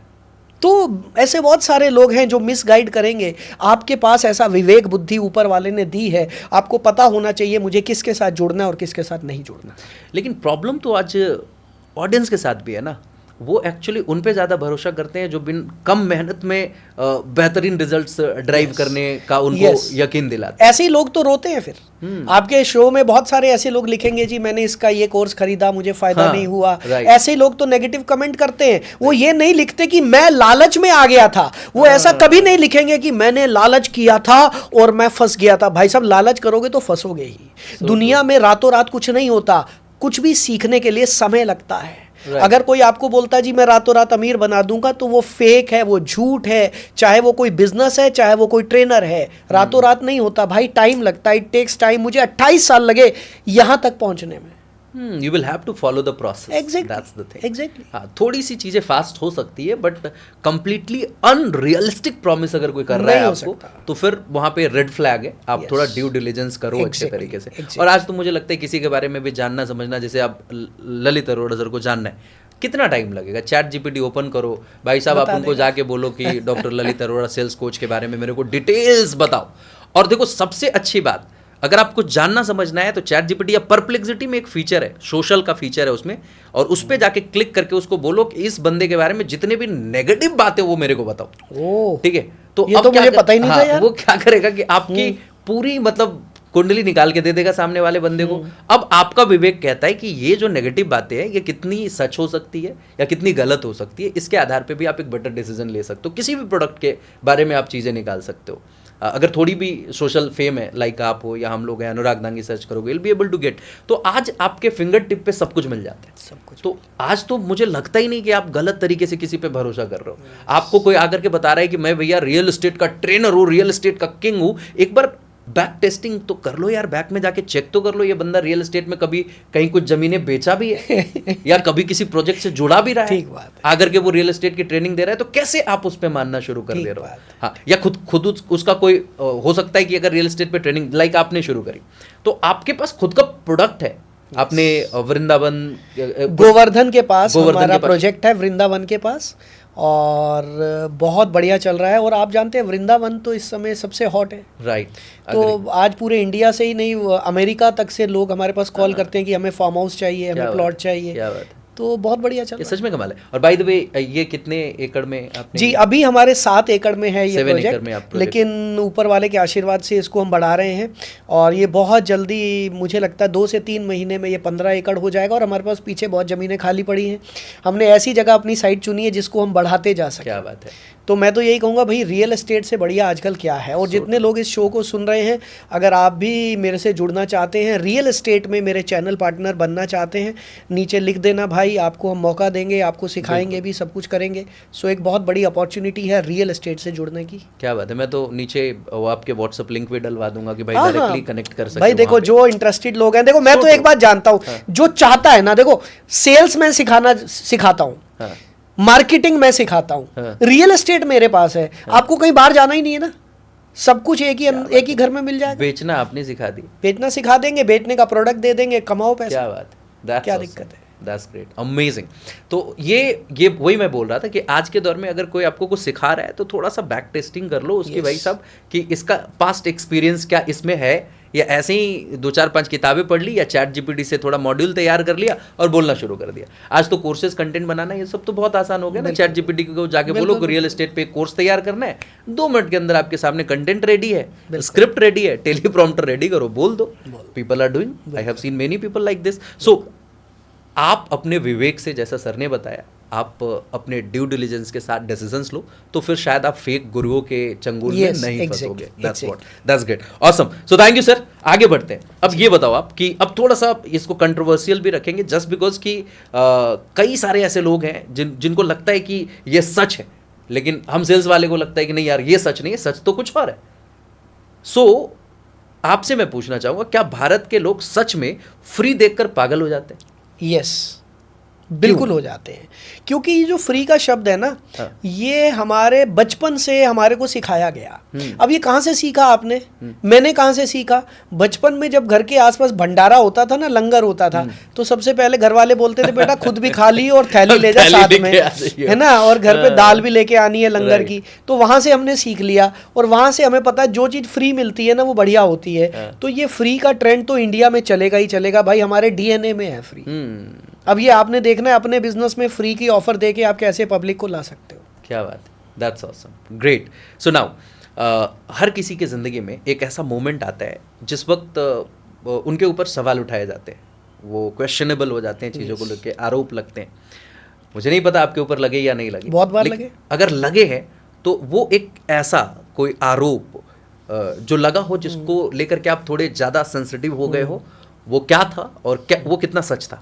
हाँ, तो मैं एक नेटवर्क मार्केटिंग कंपनी में काम करता था। मैं उसका नाम यहाँ नहीं बोलूँगा कंपनी का। 17 साल मैंने उस कंपनी में काम किया, लेकिन किसी कारणवश मैंने 17 साल के बाद उसमें रिज़ाइन दे दिया। उस कंपनी के लिए ट्रेनिंग्स मैं किया करता था, मैंने सैकड़ों हज़ारों ट्रेनिंग्स की उस कंपनी के लिए। और जब मैं कंपनी की ट्रेनिंग्स करता था तो हम स्टेज पर ये बोलते थे कि ये कंपनी हमारी माँ के बराबर है, ये कंपनी हमारी माँ है, ये इंडस्ट्री हमारी माँ है। और उसके बाद मेरे साथ कुछ ऐसी घटनाएं हुई कि कुछ कंट्रोवर्सीज हुई, मैंने रिज़ाइन दे दिया क्योंकि मैं वो लड़ाई झगड़े के चक्रों में पड़ना नहीं चाहता था। तो जब मैंने रिज़ाइन दे दिया तो मेरे को मेरे लिए इतना कुछ उल्टा सीधा लिखवाया गया सोशल मीडिया पे कि ये ललित चोर है, ये पैसा लेके भाग गया है, ये हो गया है, वो हो गया, दुनिया भर की कंट्रोवर्सीज़ की। और ये तो बोलता था ये कंपनी हमारी माँ है, आज इसने रिज़ाइन दे दिया है। तो जब मुझे पता चला कि ये पूरा एक गेम प्लान चल रहा है, तो मैंने थोड़े समय के लिए सोशल मीडिया डिलीट कर दिए सब जगह से। हो जाओ यार, देखने का मैंने देखना ही नहीं है हाँ। भाई। मैं टेंशन तो तब लूँ ना जब मैं देखूं। तुम्हारा जो मन आता लिखो, लेकिन मैं जानता हूं मैं क्या हूं। I will prove this. और परमात्मा के आशीर्वाद से, ऊपर वाले के आशीर्वाद से 2 या 3 साल के अंदर सबको जवाब मिल गया। तो कंट्रोवर्सीज तो होती हैं मेरी लाइफ की, ये मेरे प्रोफेशनल करियर की ये सबसे बड़ी कंट्रोवर्सी हुई थी, राइट। लेकिन मैंने इसका रास्ता ढूंढा। या तो अब एक एक बंदे को बैठ के मैं रिप्लाई करता, वो गालियां लिख रहे हैं, मैं जवाब, मेरे को क्या फ़र्क पड़ रहा है यार। मुझे पता है मैं अपनी जगह ठीक हूँ, मुझे पता है मैंने पिछले 28 साल में किसी आदमी का 1 रुपया नहीं रखा। मैं जानता हूँ मैंने किसी के साथ गलत नहीं किया। अनजाने में कभी कोई गलती हो गई हो तो मुझे नहीं याद, जानबूझ के नहीं किया। तो जब मैं जानता हूँ तो फिर मुझे डरने की क्या बात है। अगर वो मतलब उन्होंने बहुत सारे मेरे ऊपर इल्ज़ाम लगाए सिर्फ मुझे बदनाम करने के लिए, लेकिन कुछ नहीं हुआ। 15-20 दिन में सब नॉर्मल हो गया। और जब मैं फिर से यूट्यूब पर आया, फिर से मेरे वीडियोस, फिर से लोग आज वो भूल ही गए हुआ क्या था। तो लाइफ में ये होता है, ये सभी के साथ होता है। लेकिन ऐसे में आप शांत कैसे रह सकते हो? बस जो व्यक्ति ऐसे में शांत रह सकता है ना, वो किसी भी हालात से पार कर जाएगा। और जो उस समय पर परेशान हो गया तो वो यही चाहते हैं कि आप परेशान हो। क्या बात है। ये मतलब रिलेट कर पा रहा हूँ। एक्चुअली पटना में एक कोचिंग इंस्टीट्यूट हमने शुरू किया था और अच्छा चलता था, लेकिन कुछ लोग आए साथ में, पार्टनरशिप पे चीज़ों को बढ़ाने की बात हुई थी। एक और सेंटर हमने खोला तो वहाँ पे इंग्लिश पढ़ाने की बात थी, कॉम्पिटिटिव को लेकर के पढ़ाता था। तो मैंने शुरू करी बैच और लगभग 15-20 दिन मैंने पढ़ाया। और उसके बाद जो हमारे पार्टनर्स जुड़े उनका माइंडसेट हुआ कि इसको और बड़ा करते हैं, तो they called some more teachers. लेकिन जिस लोकेशन में ये था वहाँ पे थोड़ा सा ठेठी टाइप के बोलने वाले लोग, बिहारी टोन वाले लोग थोड़े ज़्यादा एक्सेप्टेबल थे, और वो थोड़े दिल्ली वाले थे, तो थोड़ा बच्चे एक्सेप्ट नहीं कर पाए। और हम उस समय थोड़ा सा इमोशनली फूल आप कह सकते हो, यार मेरे सामने किसी और को कैसे ला दिया, ये वाली चीज़ें होती है ना। मैं था यार, मैं तो कर रहा था, और टीम से भी मेरे को थोड़ा साइड रखना शुरू कर दिया। तो दे थॉट कि यार इनके बिना चीज़ें हम बिल्ड कर लेंगे। तो मैं घर पे रहने लग गया। और उसके बाद ये लोग रेगुलर मैसेज भेज रहे हैं कि आप आएँ, ऑफिस में बैठें, क्लास नहीं लेना, ऑफिस में बैठे। क्यों बैठूंगा ऑफिस में, यार मेरा काम जो है मैं करूँगा। तो मैं उधर भी जाना बंद कर दिया। और 3 से 4 दिन के अंदर बच्चे उनको बाइकआउट करने लग गए। अब मेरे पास ये आंकड़े हैं कि आप आओ, आप ही को लेना है बैच, आप ही को पढ़ाना है, सब कुछ आपने ही करना है। लेकिन एक बार यहाँ से जब ब्रेक हुआ ना, तो मेरे को वापस जाने का मन नहीं किया। तो फिर मैं छोड़ दिया। और उसके बाद थ्रेटनिंग भी मिली, बट इट्स ओके, मैंने छोड़ दिया। उस जगह पे इन लोगों ने क्या र्यूमर फैला दिया कि ये जो है ना, सब बच्चों के पैसे लेके भाग गया। ये सबसे आसान तरीका है, ये सबसे आसान तरीका बोलना है। और उसके बाद बच्चे भी लिखना शुरू कर दिए, Facebook and all everywhere they started writing. तो मैं थोड़ा सा इमोशनल, मैं बहुत ज़्यादा था।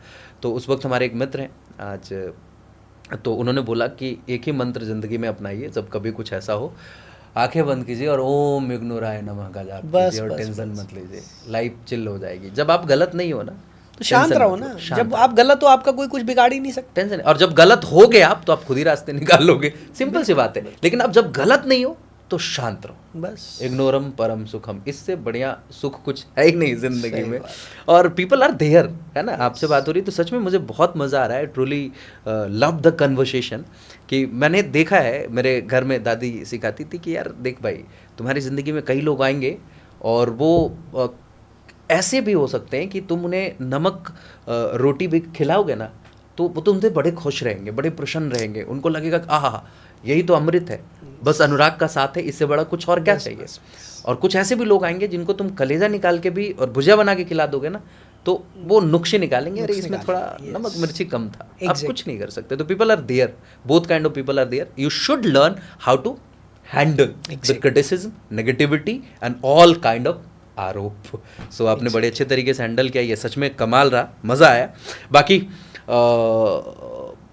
आज के दौर में एक सेल्स ट्रेनर के रूप में आप तो सिखाते हैं लोगों को कि बेचना कैसे, लेकिन अगर मैं आपसे सवाल पूछूं कि एक एंड यूज़र के रूप में जब कोई खरीदने जा रहा है और उसे जेन्युइनली कुछ बेचा जा रहा है, तो उसे किन बातों का ख्याल रखना चाहिए? एक खरीदार को, एक बायर को, जब वो खरीदने जा रहा है, उसे किन चीज़ों का ध्यान रखना चाहिए? तो मुझे ऐसा लगता है अनुराग कि जब मैं खरीदने जाता हूँ, मैं आपको अपनी बात बताता हूँ, तो सबसे पहले मेरे को ये बिल्कुल क्लियर होता है कि मेरी नीड क्या है। राइट।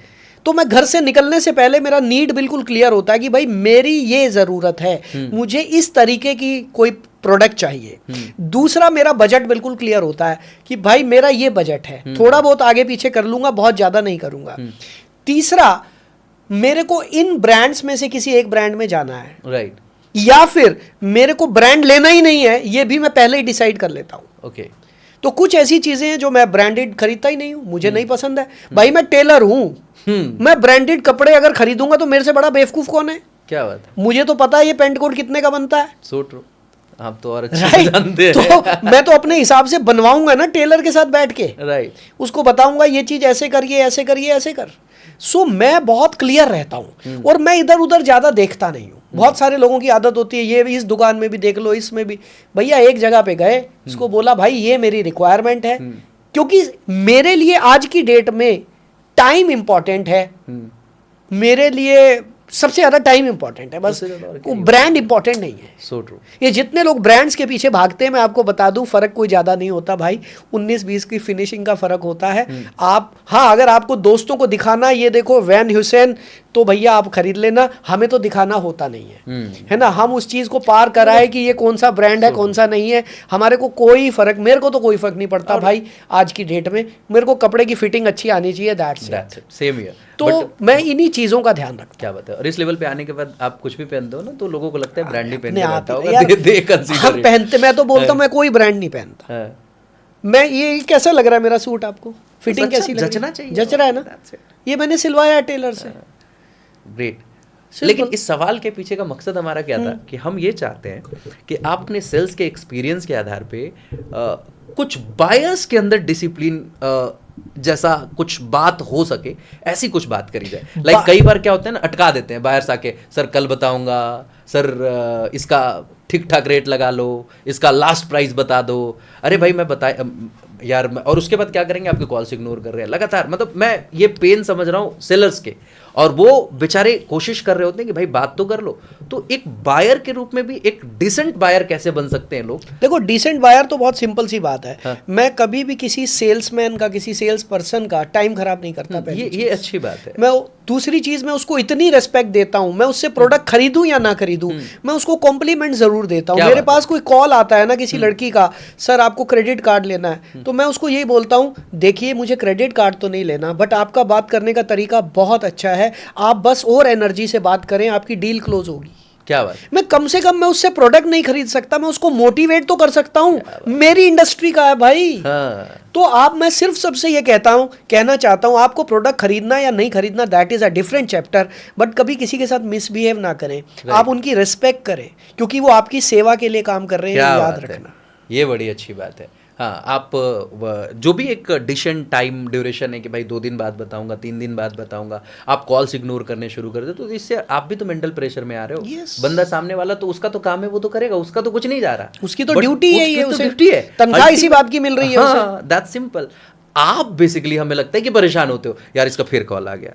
अब ये जो आपने सोचा इसका फिर कॉल आ गया, इस चक्कर में आप दिमाग को तो कहीं ना कहीं एक नेगेटिव, ये ऐसा कौन बोलता है? ये वो लोग बोलते हैं जो डिसीजन मेकर्स नहीं है, Right। जो अपनी लाइफ के डिसीजन नहीं ले पाते हैं। वो ये डिसीजन भी नहीं ले पाते कि क्या खरीदना क्या नहीं खरीदना, और ये भी देखो, डिसीजन नहीं ले पाते कि कॉल उठा के मना कर दे, भाई मेरे को नहीं खरीदना। ये वही Simple। लोग हैं जो आज तक ये भी डिसीजन नहीं ले पाए कि लाइफ में करना क्या है। राइट। आज की डेट में आप मेरे से, आज शुरू में डिसीजन मेकिंग पे बात हुई थी, आज आप मेरे से पूछो कि कौन बंदा कौन अच्छा बिजनेसमैन बनेगा, मैं गारंटी देता हूं जो बंदा अच्छा बिजनेसमैन बनेगा वो अपने खरीदने के बाइंग डिसीजन भी इमीडिएटली लेता क्या होगा। बात है, ये बड़ी अच्छी क्योंकि बात है। Decision making is same, process is same, चाहे वो Awesome। मेरी जिंदगी का डिसीजन है, चाहे मेरे बिजनेस का डिसीजन है, चाहे कपड़े खरीदने का डिसीजन है, प्रोसेस इज सेम। ये इसलिए मुझे लगा कि ऑडियंस तक पहुंचनी चाहिए बातें। कई बार हम जानबूझ के गलतियां कर रहे होते हैं। अब कल मैं देखा 8-10 रियल एस्टेट के ग्रुप्स थे, वो बातें कर रहे थे एंड दे वर टॉकिंग, यार वो ये क्लाइंट है यार, मतलब नचा रहा है सबको, खरीद कुछ नहीं रहा, बस नचा रहा है सबको, एंड अल्टीमेटली वो बाय करे या ना करे that is a different thing, but as a decent buyer communication में प्रॉपर हुई है। इंडियंस के साथ सबसे बड़ी प्रॉब्लम होती है, वो डरते हैं, उनको लगता है सर मैं अब आपको एक बात बताता हूं, हाँ बोलने से ज्यादा मुश्किल है ना बोलना। That's what. तो कस्टमर को ना बोलना भी नहीं आता। मैं लोगों को यही तो बोलता हूँ अपनी कम्युनिटी में, अनुराग, मैं लोगों को यही बोलता हूँ कि मैं आपको ये सिखा रहा हूँ कि कस्टमर से हाँ कैसे बुलवाना है, बट कस्टमर ने कहीं से ट्रेनिंग नहीं ली जहां पर उसको ना बोलना सिखाया जाए, इसलिए आप जीतोगे। क्या बात, ये बड़ी अच्छी बात है। ये औसम, किसी ने नहीं सिखाया उन्हें, उसे एक्चुअली वो भी बड़े इमोशनल होते हैं, यार इस बंदे ने तो मेरे को चाय पिला दिया यार, नाश्ता करा दिया यार, कैसे मना करूं यार इसे, और वो उसको और लटका रहे होते बड़ा लंबा। सो बी अ डिसेंट बायर, और खरीदना है तो खरीदो यार, अच्छा पसंद है प्रोडक्ट खरीदो, नहीं खरीदना है तो सीधे बोलो भाई I'll take time and that's it, उसे भी थोड़ा होल्ड करवा दो। खैर, thank you so much sir. अभी कुछ बातें और हैं। एक बड़ा मिथ है कि लड़कियां अच्छी क्लोजर होती हैं, लोगों को लगता है कि लड़कियां अच्छा क्लोज कर पाती हैं। आप क्या सोचते हैं? बिल्कुल सही कह रहे हैं आप। हाँ। अब इसके पीछे कुछ रीज़न है। हाँ। सबसे पहला रीज़न इंडियन कल्चर के हिसाब से हम लड़कियों की, फीमेल्स की ज़्यादा रिस्पेक्ट करते हैं। Great. हमने आज तक अपने घर में पूजा की है देवियों की। तो जब मेरे सामने कोई एक फीमेल बैठी है, वो मेरे लिए कहीं ना कहीं एक देवी का रूप है। कहीं ना कहीं मैं सुबह भी तो पूजा करके आया था उसी देवी की। तो मैं कैसे, जब वो मेरे सामने बैठेगी तो वो एक प्रेशर फील करता हूँ, मैं फील करता हूँ ऑनेस्टली, कि हाँ भाई कोई अगर लेडी सेल कर रही है तो वो एक अलग एक एक्स्ट्रा बेनिफिट उसके हाथ में रहता है। दूसरा, भगवान ने लेडीज को स्पीकिंग पावर ज़्यादा दी है। आज मैं और आप जितना बात कर पा रहे हैं, हम थोड़ी देर में थक जाएंगे, चाय पिएंगे, खाना खाएंगे, चले जाएंगे, लेकिन लेडीज इतना बोलने के बाद भी फिर रास्ते में भी बात करती हुई जा सकती हैं कि उनको भगवान ने ज़्यादा बोलने की पावर दी है। दूसरा फायदा। तीसरा, कन्विंसिंग पावर। ग्रेट। लेडीज के पास कन्विंसिंग पावर सबसे ज़्यादा होती है, क्योंकि उसने अपने घर में बच्चों को भी समझाना है, उसने अपने पति को भी समझाना है। एक लेडी पूरा दिन किसी ना किसी को कुछ ना कुछ समझा रही होती है, तो उसके पास जो कन्विंसिंग पावर है वो हमारे से ज़्यादा है। क्या बात। सो ये वो चीज़ें हैं जो मैंने देखा है कि लेडीज़ के पास एक अपर हैंड है हमारे से, जेंट्स से, सेल्स में। क्या बात है। That's great, that's awesome. मतलब अगर आप एक लड़की हैं और आप सेल्स के प्रोफेशन में आने से डरते हैं, तो मुझे लगता है कि सर की बताई ये बातें। अच्छा, एक चीज और याद आई अनुराग, एक चीज और याद आई यहाँ पर। एक मेल ईगो होता है। हाँ, yes, that is also the one thing. वो मेल ईगो, कभी भी किसी लड़की के सामने आप बैठे हैं, मेल ईगो ये नहीं बोल पाएगा कि मेरे पास पैसे नहीं है। यस, ये भी एक प्रॉब्लम है। जमीन खरीदनी हो, मना नहीं कर पाता, मना नहीं कर पाएगा वो ये नहीं बोल पाएगा कि पैसे नहीं है, वो कुछ और कहानी बोल देगा, ये नहीं बोलेगा कि पैसे नहीं है, क्योंकि वो मेल ईगो बीच में आ जाएगी कि मेरी इज्जत खराब हो जाए। कई बार तो फर्स्ट मीटअप में ही टोकन करके चला जाता है कई लोग, एटलीस्ट, है ना, कि भाई हाँ चलो यार ले लिया। Exactly, दैट्स आल्सो, मतलब ये प्रिविलेज है आपके साथ, तो इसका मतलब गलत फायदा नहीं, सही फायदा उठाइए। That's great, awesome. सो आप ने जिस तरीके से इस बात को रखा कि लड़कियां अच्छी क्लोजर होती हैं, कुछ रिसर्च बताते हैं कि वैसे लड़के जिन्होंने अपनी लाइफ में हार्ट ब्रेक झेला है, मतलब ब्रेकअप्स झेले हैं खास करके, वो लड़के भी अच्छे क्लोजर बन जाते हैं। इसके पीछे क्या वजह हो भाई सकती देखो, है? मैं सच बताऊं तो ये मैं पहली बार सुन रहा हूं आपके मुंह से कि जिनके दिल ब्रेकअप, जिनके टूटे हुए दिल वाले लोग अच्छे क्लोजर होते हैं। मैं पहली बार सुन रहा हूं, बट मैं रिलेट कर पा रहा हूं। इसके पीछे एक रीजन है। राइट। इसके पीछे पहला रीजन जो मुझे समझ आ रहा है आपकी बात से, वो ये है कि जिसका कोई ब्रेकअप हो चुका है या दिल टूटा हुआ है, तो वो इमोशनली स्ट्रांग हो चुका है अब, क्योंकि वो उस प्रक्रिया से निकल चुका है। वो जो इमोशनल हर्ट हुआ, वो रोया, वो तड़पा, वो जो भी हुआ, तो अब वो इमोशनली स्ट्रांग हो गया है। और सेल्स में आपको इमोशनली स्ट्रांग होना बहुत इंपॉर्टेंट है। तो पहली चीज मुझे ये समझ आती है। दूसरी चीज, अगर वो ब्रेकअप इस वजह से हुआ है कि उस लड़के के जेब में पैसे नहीं है, जो कि 90% ब्रेकअप इसी चक्कर में होते हैं। Yes, that's also. भाई देखो भाई, मैं जानता नहीं हूं ज्यादा, लेकिन आजकल की यूथ को मैं जो देख रहा हूं, 90% जो ब्रेकअप हो रहे हैं पैसे की कमी की वजह से हो रहे हैं। ठीक है जी। तो जब वो आदमी का ब्रेकअप हुआ और उसको पता यार वो लड़की मुझे इसलिए छोड़ गई, कहीं ना कहीं मुंह से उसने ये बात नहीं बोली, बट इनडायरेक्टली वो जानता है कि मैं सक्सेसफुल नहीं हूं इसलिए मुझे छोड़ के चली गई, अब मैं करके दिखाऊंगा। वो जो जील है, वो जील एक अच्छा क्लोजर बना देती है। क्या बात है, ये बड़ी अच्छी बात कही आपने। और इसके अलावा एक और चीज़ मैं रिलेट कर पा रहा हूँ कि लाइक लड़कों के साथ क्या होता है कि जब ब्रेकअप्स होने की बारी होती है, जब इस प्रोसेस में वो जाते हैं, तो अपनी सारी निगोशिएशन स्किल अप्लाई कर लेते हैं, मान मनौती सब करके देख लेते हैं, और फाइनली वो या तो वो डील क्लोज कर पाते हैं या तो रिजेक्शन मिलता है। तो they are ready for all kind of rejections in their life, and that's really the reason कि जिनके लाइफ में हार्ट ब्रेक हुआ हो, ब्रेकअप, तो रिजेक्शन, सबसे बड़ा रिजेक्शन उसने फेस कर लिया। तो अब लाइफ के कोई भी रिजेक्शन, हाँ, अनुराग एक बात बताता हूँ, सेल्स में सबसे बड़ा प्रॉब्लम क्या है? ये जितने भी सेल्स के लोग हैं जो डरते हैं, वो किससे डरते हैं? वो सेल से नहीं डरते, वो रिजेक्शन से डरते हैं। और जब उनकी लाइफ का सबसे बड़ा रिजेक्शन उनको मिल गया, अब वो बिल्कुल निश्चिंत हो गए, अब वो गाली प्रूफ हो गए कि भाई अब कल अब तू क्या बोलेगा? क्या बोलेगा तू? क्या मतलब बोलेगा? वो उसको बड़ा मतलब वही इसको कहते हैं कि लेकर इतना ना, बड़ा हाँ, दर्द लेके बैठा है कि यार इसको तेरा लेके दर्द क्या मैं ही अक्सर फर्क अपनी पड़ेगा। ट्रेनिंग्स में एक फार्मूला बोलता हूँ कि आपको हमेशा जब भी रिजेक्शन मिले तो एक गुरु मंत्र आपको बोलना। वो गुरु मंत्र क्या है? तू नहीं कोई और सही, कोई और नहीं कोई और सही। सही। क्या भाई बात है। 140 करोड़ के देश में बैठे हैं यार, टेंशन किस बात की? So true, that's awesome. So यहाँ पे एक सवाल बनता है आपसे कि अगर आपकी लाइफ में चुनने का मौका दिया जाए दो ऑप्शन में से, पहला ये कि 100 रिजेक्शंस या 1 टॉक्सिक क्लाइंट, तो आप क्या ओ, चुनोगे? मैं ये कहता हूं मुझे 1000 रिजेक्शन दे दो बट एक टॉक्सिक क्लाइंट मत देना। 1000 रिजेक्शन फेस करने के लिए मैं तैयार हूं, क्योंकि हर रिजेक्शन आपको इतना कुछ सिखाता है जो 100 किताबें नहीं सिखाती हैं। एक रिजेक्शन आपको सिखा देता है। मैं हमेशा कहता हूं कि आप जिस भी व्यक्ति के साथ बैठते हैं वो आपको कुछ ना कुछ दे के जाएगा, या तो वो आपको इनकम दे के जाएगा और नहीं तो वो आपको एक्सपीरियंस देकर जाएगा। जब वो आपको रिजेक्ट करता है, वो आपको रिजेक्ट नहीं करता है, वो बेसिकली आपके प्रोडक्ट की ऑफर को रिजेक्ट करता है। वो अलग बात है, हम इमोशनली ले लेते हैं और हमें लगता है हमें रिजेक्ट कर रहा है, वो हमें नहीं कर रहा है यार, वो उस प्रोडक्ट को रिजेक्ट कर रहा है। उसको पानी नहीं चाहिए था, बात खत्म, उसे दारू चाहिए, मैं पानी बेच रहा हूं, वो नहीं खरीदेगा। लेकिन सवाल ये पैदा नहीं होता, सवाल ये पैदा होता है कि भाई साहब मेरे को रिजेक्ट नहीं कर रहा, वो उस प्रोडक्ट को रिजेक्ट कर रहा है। सो बी कंफर्टेबल, और हर रिजेक्शन आपको कुछ ना कुछ सिखाएगा। जिस दिन 1000 रिजेक्शन फेस कर लिए, आप यहां मेरी तरह इस कुर्सी पे बैठोगे और लोगों को ट्रेनिंग दे रहे होगे। क्या बात है। और है क्या, मुझे क्या आता है? मैंने भी तो भाई 1000 10,000 लोगों से गालियां खाई हैं। 1000 2000 5000 लोगों ने बोला सब बेकार है, हटा दे। मैंने कहा बेटा अगली बार इसका मैं निकाल के लाऊंगा नुक्ता, तेरे को जवाब क्या देना है, तेरे को कैसे हैंडल करना है। हर बार जब क्लाइंट मेरे से प्रोडक्ट नहीं खरीदता था तो मैं कुछ ना कुछ नया ढूंढता था, और उसी की वजह से यहां तक पहुंचा। आज के दौर में एक्चुअली बेचना जो है ना वो नॉर्मल नहीं रह गया। आज इन्फ्लुएंसर्स बेच रहे हैं, जो जितना बड़ा इन्फ्लुएंसर है वो उतना बेटर सेल कर पा रहे हैं।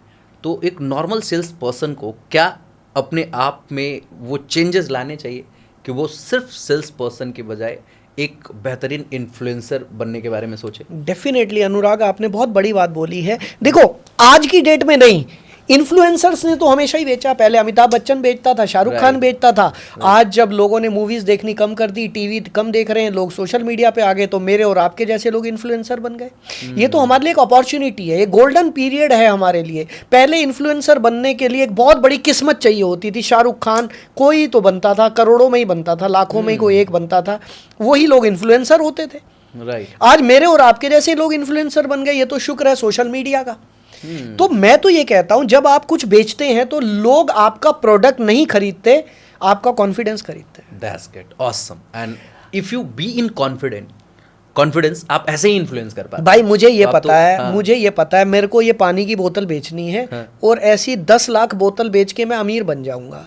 तो अब मुझे तो रास्ता ढूंढना है ना कि ये 10 लाख बोतल कैसे बिकेंगी। और अगर ये बोतल बेचने के लिए मुझे इन्फ्लुएंसर बनना है, मैं तैयार हूँ। मुझे क्या करना है मुझे बताओ, मैं तैयार हूँ। पानी से रिलेटेड कंटेंट क्रिएट करूंगा, कंटेंट क्रिएट करूंगा। भाई मैं ये कहता हूं ये जो दौर है जिससे हम गुजर रहे हैं, ये मानव सभ्यता का गोल्डन पीरियड है। क्या बात। वो गोल्डन पीरियड क्यों है मैं प्रूव करके दिखाता हूं। मुझे आप एक बात बताएं अनुराग, जितने भी बड़े बड़े संत महात्मा हुए उन्होंने यात्राएं की। राइट।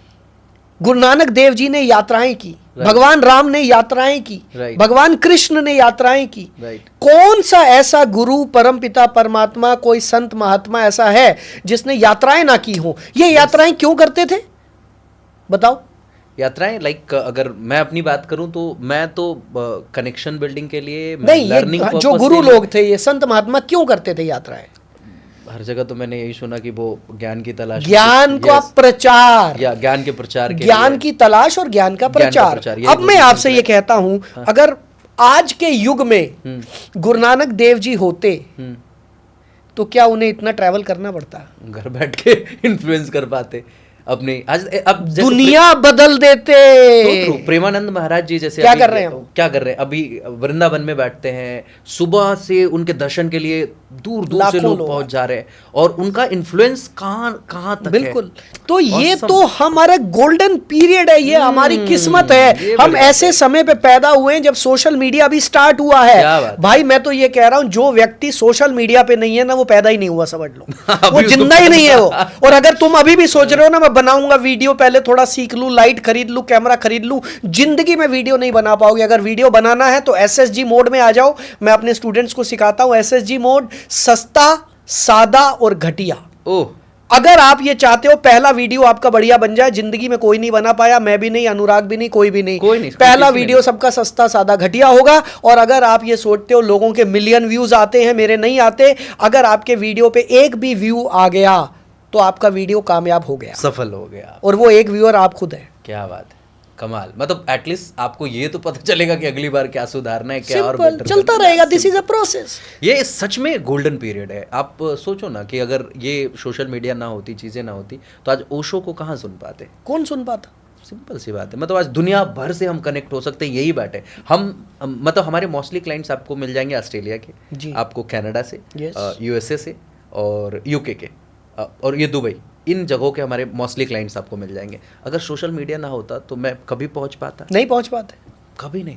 आज सोचो ना कि मतलब उन लोगों को लगता होगा कि अनुराग कर क्या रहा है, अनुराग भाई इंडिया में इधर कुछ वर्कशॉप्स कर रहा है, कुछ सेमिनार्स कर रहा है, थोड़ी ऑनलाइन ट्रेनिंग्स कर रहा है, बट जो मेन ग्रिप है अपने उधर के मार्केट पे है। क्योंकि इंडियंस अगर आपको 10,000 रुपये दे रहे हैं तो they are paying you 1 lakh rupees. That's the simple. ये 1:8 का रेशियो है एग्जैक्टली सेम काम के लिए।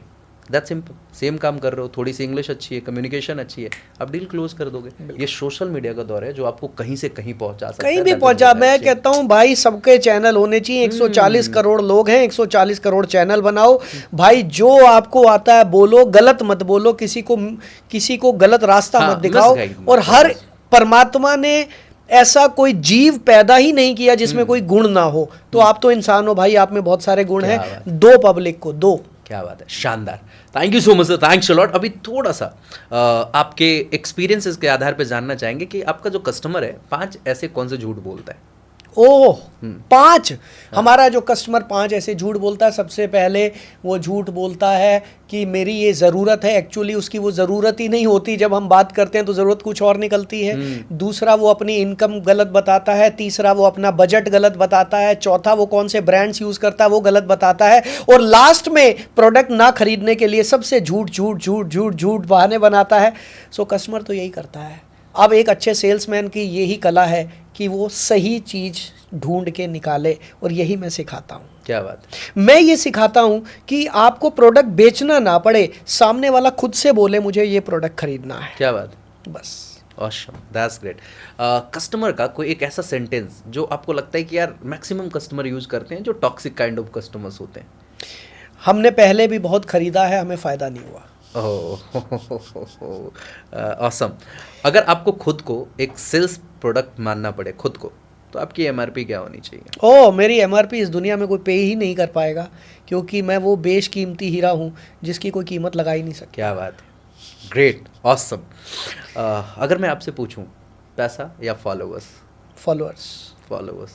वो पैसा लेके आ जाएगा। फॉलोअर्स हैं तो हमें चाहिए क्या भाई? आप लोगों का प्यार मिलता रहे हमें। पैसा तो अपने आप कमा लेंगे, कभी कुछ बेच लेंगे, कभी कुछ बेच लेंगे। आपको ही तो चाहिए होगा भाई। आप लोग जो वीडियो देख रहे हैं, आप में से कितने लोगों को वृंदावन में जमीन चाहिए? मैं बैठा हूँ भाई, आ जाओ। कितने लोग रियल एस्टेट का बिजनेस करना चाहते हैं? आ जाओ, मैं सिखा दूंगा। यहीं से काम निकल आएगा। क्या बात। फॉलोअर्स हैं तो सब कुछ है। सेल्स में आप माइंड को ज्यादा प्रेफर करेंगे या डिग्निटी को? माइंड। डिग्निटी क्या है यार भाई? हमारी कोई डिग्निटी नहीं है। हम तो भाई बड़ी सिंपल से, कुछ नियम है, कुछ रूल है। झूठ बोल के नहीं बेचना, पे काम कर लें। झूठ बोल के नहीं बेचना, गलत चीज नहीं बेचनी, ऐसा कोई चीज नहीं बेचनी जिससे उसका नुकसान हो, ऐसा कुछ नहीं करना जिससे उसका दिल दुखे। खत्म बात यार। यही मेरी डिग्निटी है, यही मेरा डिसिप्लिन है, यही मेरे रूल्स हैं। क्या बात है, शानदार। आज के दौर में औरतों को बेचना आसान है या पुरुषों को? औरतों को। क्योंकि हमेशा याद रखना, हमारे घरों में जिन्होंने सबसे ज़्यादा प्रोडक्ट कभी भी खरीदा वो औरतें ही हैं। घरों को औरतें ही चलाती हैं। औरतों की ही डिज़ायर सबसे ज़्यादा है। आपके पास कितने सूट हैं ऐसे, मैं पूछ सकता हूँ? कितने ब्लेजर्स हैं ऐसे? 40-45 होंगे। ठीक है, लेकिन आपकी जगह पर अगर कोई लेडी इन्फ्लुएंसर होती तो उसके बाद 150-200 सूट होते। क्या बात है, अग्री। ये और मैं तो फील कर सकता हूँ एक्चुअली। घर पे मतलब बहुत सारी चीजें पड़ी नहीं, तो ये तो हमारी मजबूरी है। अगर मैं नॉर्मल, ये मजबूरी है हम लोग, तब 40-45 है। नहीं तो इतने नहीं होते, तब तो मुश्किल से 2-3 में सारे निपटा देते हैं हम लोग।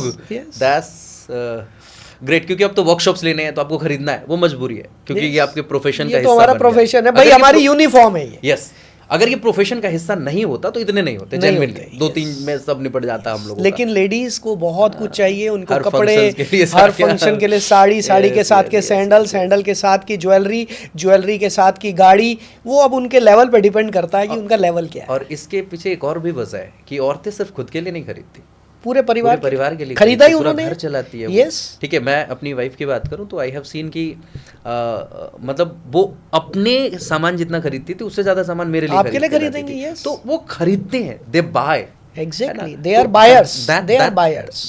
ऑब्वियसली आप अपने गर्लफ्रेंड को कितना गिफ्ट करते हो मुझे नहीं पता, लेकिन लड़कियां आपके लिए बहुत सारी चीजें खरीदती हैं। अगर वो जेन्युइन रिलेशनशिप में है तो लड़कियों को बेचना हमें लगता है। एग्जैक्टली। अब हम लोग जो प्लॉट्स या फार्म हाउसेस बेचते हैं, हमारी कोशिश रहती है कि फैमिली साथ में आए, साइट विजिट करने के लिए वाइफ साथ में आए। मुझे पता है अगर खाली हस्बैंड आ गया, वो जाते ही बोलेगा जी घर में पूछ के बताता हूँ। यस, लेकिन हस्बैंड वाइफ दोनों बैठे हैं, मेरे लिए क्लोजिंग करना बहुत आसान हो जाता है। एक तो रिजेक्शन, एक तो ऑब्जेक्शन आपने पहले हैंडल कर दिया, आपने। That's awesome, so thank you so much sir. So now आप मोटिवेशनल स्पीकिंग भी करते हैं, आप सुनते भी होंगे। यस। आपके लिए अगर 2 ऑप्शन हो, रिजेक्शन और मोटिवेशनल स्पीकिंग को सुनना, इन दोनों में कौन बेटर ट्रांसफॉर्मेशन ला पाता है आपकी लाइफ में? रिजेक्शन। ग्रेट। कौन से ऐसे इंसान हैं जिसे कभी भी हमें गुरु नहीं, मेंटोर नहीं बनाना चाहिए? कैसे लोग होते हैं वो जिन्हें मेंटोर नहीं बनाना चाहिए? जो लोग बोलते कुछ और हैं और करते कुछ और हैं, सिखाते कुछ और हैं लेकिन अपनी लाइफ में कुछ और करते हैं, इनको लाइफ में कभी फॉलो मत करना। क्या बात है, ग्रेट। अब 2 आखिरी सवाल सर आपसे। अगर आज आपके सामने वो इंसान बैठा हो जिसने आपको सबसे अधिक हर्ट किया हो, आप उसके साथ अभी कैसे बिहेव करेंगे? आपका बिहेवियर क्या होगा उसके साथ, आपका रिएक्शन क्या जिस होगा? व्यक्ति ने मुझे सबसे अधिक हर्ट किया है, आज की डेट में मैं उससे माफ़ी मांगना चाहूँगा, क्योंकि उसने सबसे ज़्यादा मुझे हर्ट किया। तो कहीं ना कहीं गलती तो मेरी भी होगी जो मुझे पता ही नहीं है। हर इंसान को अपनी गलती पता ही नहीं होती है, तो मैं उससे माफ़ी मांगना चाहूँगा। ये एक्चुअली मैं इसे ऐसे रिलेट कर पा रहा हूँ कि जब आप, जितना वृक्ष फलदार होता है वो उतना अधिक कह सकते हैं। आप इस एज में आके जो रियलाइजेशंस होती हैं, यार उस ज़माने में पागल था, मैं लड़ाई करता था, मैं भिड़ गया था यार, मैंने उसको ये बोल दिया। अब हंसी आती है, अब मौका मिले तो मैं माफ़ी मांगना चाहूँगा। क्योंकि आज से 20 साल पहले के ललित अरोड़ा जी से मैं अगर ये पूछता तो आप शायद नहीं, मैं नहीं फाइटिंग के ये मैं ये स्टेटमेंट बोल ही नहीं पाता होता उसमें। अरे यार उसको उड़ा देंगे, मार देंगे, चीर देंगे। लेकिन अभी यही लगता है कि यार मेरी भी तो गलतियां रही हैं, मैं उसी की गलतियां क्यों देखूं, मैंने भी तो गलत किया है। तो अल्टीमेटली इंसान एक्सेप्टेंस के मोड में आता है, वो खुद की गलतियां स्वीकारना शुरू कर देता है। और जब आप खुद की गलतियां स्वीकारना शुरू करते हो, मुझे लगता है कि आपकी जिंदगी में एक सबसे बड़ी चीज आती है, वो है पीस। इससे बड़ा कुछ नहीं हो सकता। आपका किसी ने दिल दुखाया, आप इस बात को लेके जो अभी तक ग्रजेस लेके बैठे हुए थे, आपने उससे माफी मांग ली। भाई साहब, इससे बड़ा पीसफुल मोमेंट कुछ नहीं हो सकता। देखो भाई, एक बात बताता हूँ, मोक्ष क्या है? हम सब लोग एक ही यात्रा पर हैं। मोक्ष वो मोक्ष क्या है? मोक्ष तब मिलता है, जो जितना मुझे थोड़ा सा पता है, मेरे को ज़्यादा नॉलेज नहीं है, मोक्ष तब मिलता है जब हमारे सही जितने लेन देन हैं वो पूरे हो जाते हैं, 0-0 हो जाता है, डेबिट क्रेडिट, और हम परमात्मा में लीन हो जाते हैं, उसे मोक्ष कहते हैं। वो 0-0 कैसे होगा? मेरे मन में तो ग्रजेस है, मैं तो लेके बैठा हूँ। इसने, अनुराग ने मुझे गाली दी थी एक दिन, मैं मन में ही लेके बैठा हूँ। तो भाई 2 ही रास्ते हैं, पहला माफ़ कर दो, दूसरा माफ़ी मांग लो, बस। तीसरा कोई रास्ता इस दुनिया में है ही नहीं। अगर आप पीसफुली जीना चाहते हैं, माफ़ कर दो और माफ़ी मांग लो, ख़त्म। क्या बात है, दैट्स ग्रेट। मतलब इससे बेहतर कुछ नहीं हो सकता कि भैया माफ़ कर दो, और अगर आपकी गलती रही है और ना भी रही है, और अगर माफ़ी मांगने से चीज़ें ठीक हो रही है, हमारे गुरुजी ने, अनुराग, हमें यही सिखाया। मैं देखता हूँ मेरे गुरुजी, किले वाले महाराज जी, जिनके आशीर्वाद से यहाँ तक पहुँचा हूँ, तो मैं देखता हूँ कि उन्होंने क्या क्या सिखाया लोगों को। तो वो लोग हमेशा यही कहते हैं, वो अरदास नहीं करते हैं, मांगते नहीं है। परमात्मा ने इतना सब कुछ दे दिया, मांगने के लिए बचा गया है ना? वो सिर्फ माफ़ी ही मांगते हैं कि अनजाने में, जानबूझ के अनजाने में जो गलतियाँ की, बस माफ़ कर दो, बस माफ़ कर दो। वही सबसे बड़ी चीज़ है। That's great, awesome. So सच में ये एक ज़बरदस्त शानदार पॉडकास्ट रहा आपसे। जो कन्वर्सेशन है, मुझे लग नहीं रहा है कि ये ख़त्म होगी। अगर हम लोग बातें करते रहे तो ये चलती रहेंगी। इस पॉडकास्ट को यहाँ पे हम एंड करेंगे, लेकिन उससे पहले मैं आपसे एक एडवाइस चाहूँगा कि एक ऐसी एडवाइस, क्योंकि आज हर कोई कहीं ना कहीं मेहनत कर रहा है तो उसे पैसे कमाने हैं, जी। ठीक है, कुछ भी कर रहा है, कहीं ना कहीं अल्टीमेटली उनका एक एंड गोल है कि भाई अपने पास पैसा आए। आपकी एक एडवाइस जो आज के यूथ तक पहुंचनी चाहिए, जो उसे करोड़पति बना सके। Yes. तो बहुत बड़ी बात पूछ ली है आपने। तो मैं यूथ को एक ही चीज कहना चाहूंगा, कुछ यूनिक करो। अगर आपको ये डिसीजन लेना है अपने करियर में क्या करना है, सबसे पहली चीज ये आप सोचो कि आज से 20 साल बाद क्या बिक रहा होगा। बस आज से 20 साल बाद, आज से 10 साल बाद लोग क्या खरीद रहे होंगे, उस चीज की नॉलेज आज से लेना शुरू कर दो and you will be the winner. एक चीज याद रखना, जिस व्यक्ति को बेचना आ गया वो चाहे यहां पर हो चाहे अमेरिका में हो, वो दुनिया का सबसे अमीर आदमी बन सकता है। अगर आपको बेचना आता है, लोग अपने प्रोडक्ट लेकर आपके सामने खड़े रहेंगे, भाई साहब मेरी कार बेच दो, भाई साहब मेरा प्लॉट बेच दो, भाई साहब मेरी प्रॉपर्टी बेच दो। जिसको बेचना आता है वो जिंदगी में कभी फेल हो ही नहीं सकता। क्या बात है। आज के दौर में जैसे मैं अपने आप को एक अच्छा सेल्समैन मानता हूँ, मुझे लगता है कि मैं अच्छा बेच सकता हूँ, और इसका परिणाम ये होता है कि कई लोग आते हैं अपने पास और वो कहते हैं कि अनुराग भाई यार ये हमारा प्रोडक्ट है, ये देखो मैं ये कर रहा हूँ, और सच में वो यूनिक और बहुत कमाल की चीज़ बिल्ड करके रखे हुए होते हैं। तो मैं बोलता हूँ यार जब प्रोडक्ट इतना कमाल है तो इसे बेच क्यों नहीं रहे हो, प्रॉब्लम कहाँ आ रही है? तो बोल रहे हैं कि बस वहीं अटक रहे हैं। तो फिर वहां पे कहते हैं कि अनुराग भाई आप आ जाओ, और इवन दे ऑफर की पार्टनरशिप तक ऑफर करते हैं कि भैया इसमें पार्टनरशिप कर लेते हैं, बस आप मेरे को रास्ता दिखा दो ये बिकेगा कैसे। आप सोच के देखो कि कितनी कमाल की इंडस्ट्री है सेलिंग की इंडस्ट्री। सर इस दुनिया की सबसे बड़ी इंडस्ट्री अगर कोई है, वो सिर्फ एक ही इंडस्ट्री है, सेल्स। क्या बात है। इससे बड़ा कुछ हो ही नहीं सकता। इंडिया का जीडीपी जितना भी है कहां से आता है? सेल्स की वजह से। रियल एस्टेट उसमें एक बड़ा कंट्रीब्यूटर, रियल एस्टेट उसमें बहुत बड़ा कंट्रीब्यूटर, और रियल एस्टेट अल्टीमेटली पूरा तो सेल्स पे ही डिपेंड करता है। So it's really great talk with you sir, and I truly love. Bye the वे आपको कैसी लगी? मुझे बहुत मजा आया अनुराग, मन कर रहा है हम बातें ही करते चले जाएं, बट यस समय की थोड़ी पाबंदी है, कुछ और प्रोग्राम्स भी हैं, तो डेफिनेटली हम लोग एक बार फिर बैठेंगे। देखो सबसे इंपॉर्टेंट ये है, अगर हमारी पब्लिक को पसंद आता है, देखो भाई हम तो आपके लिए बैठे हैं, हम अपने लिए नहीं बैठे। अगर हमें बातें ही करनी होती, हमें ये सब तामझाम लाइटें वाइटें इतना पैसा खर्च करने की जरूरत नहीं है, हम आपके लिए बैठे हैं। अगर आपको हमारी ये बातें अच्छी लगी, अगर आपको हमारा ये डिस्कशन से कुछ फ़ायदा हुआ, कमेंट ज़रूर करना। ये जितने लोग बिना कमेंट किए चले जाते हैं ना, तो भैया मेरे को लगता है यार मैं काहे को बोलूँ, मैं बोलता ही नहीं हूँ। और आप टॉपिक लिखो, किस टॉपिक पे आपको मेरे से क्या चाहिए, क्या बात? आप बात तो करो, एक बार आप हमसे कम्युनिकेट तो करो, और शेयर जरूर करना लोगों को, ताकि लोगों की जिंदगी बदले। ये फालतू के उल्टे सीधे नाच गाने देख देख कर जिंदगी खराब कर रहे हैं लोग, उन्हें ये भेजोगे तो उनकी लाइफ बनेगी। क्या बात है, दैट्स ग्रेट, ऑसम। मतलब आप सोचो कि किसी के लिए लाइफ सेवियर हो सकते हो। जैसा सर ने बताया कि किसी एक दोस्त ने उसे एक वीडियो भेजी और उसने अपने सुसाइड करने के डिसीजन को टाल दिया। आप सोच के देखो कि एक अच्छी वीडियो अगर आप लोगों तक पहुंचाते हो तो कितना बड़ा पुण्य का काम आप करते हो। सो भाई साहब आप जितने भी लोग यहाँ पे हो, इस वीडियो को देखिए, शेयर कीजिए, और सर से जुड़ने के लिए मुझे बताने की ज़रूरत नहीं पड़नी चाहिए, डॉक्टर ललित अरोड़ा गूगल कर लीजिए, बाकी फिर गूगल बता देगा, इवन चैट जीपीटी भी बता देगा।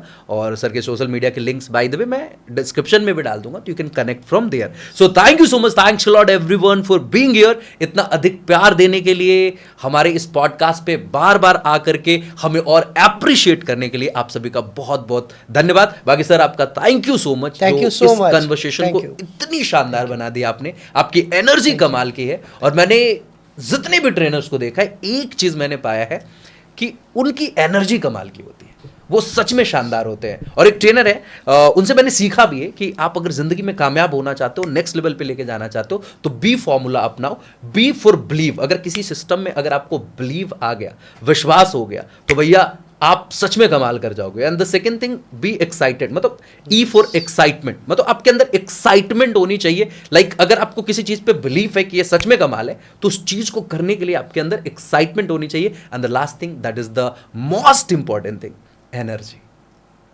अगर आपके पास एनर्जी होगी तो फिर इस धरती पे कोई आपको हिला नहीं सकता, आप सच में गजब करेंगे जो भी करेंगे। सो thank you so much sir, thanks a lot for being here, it's truly lovely talk with you. Thank you everyone, thanks a lot.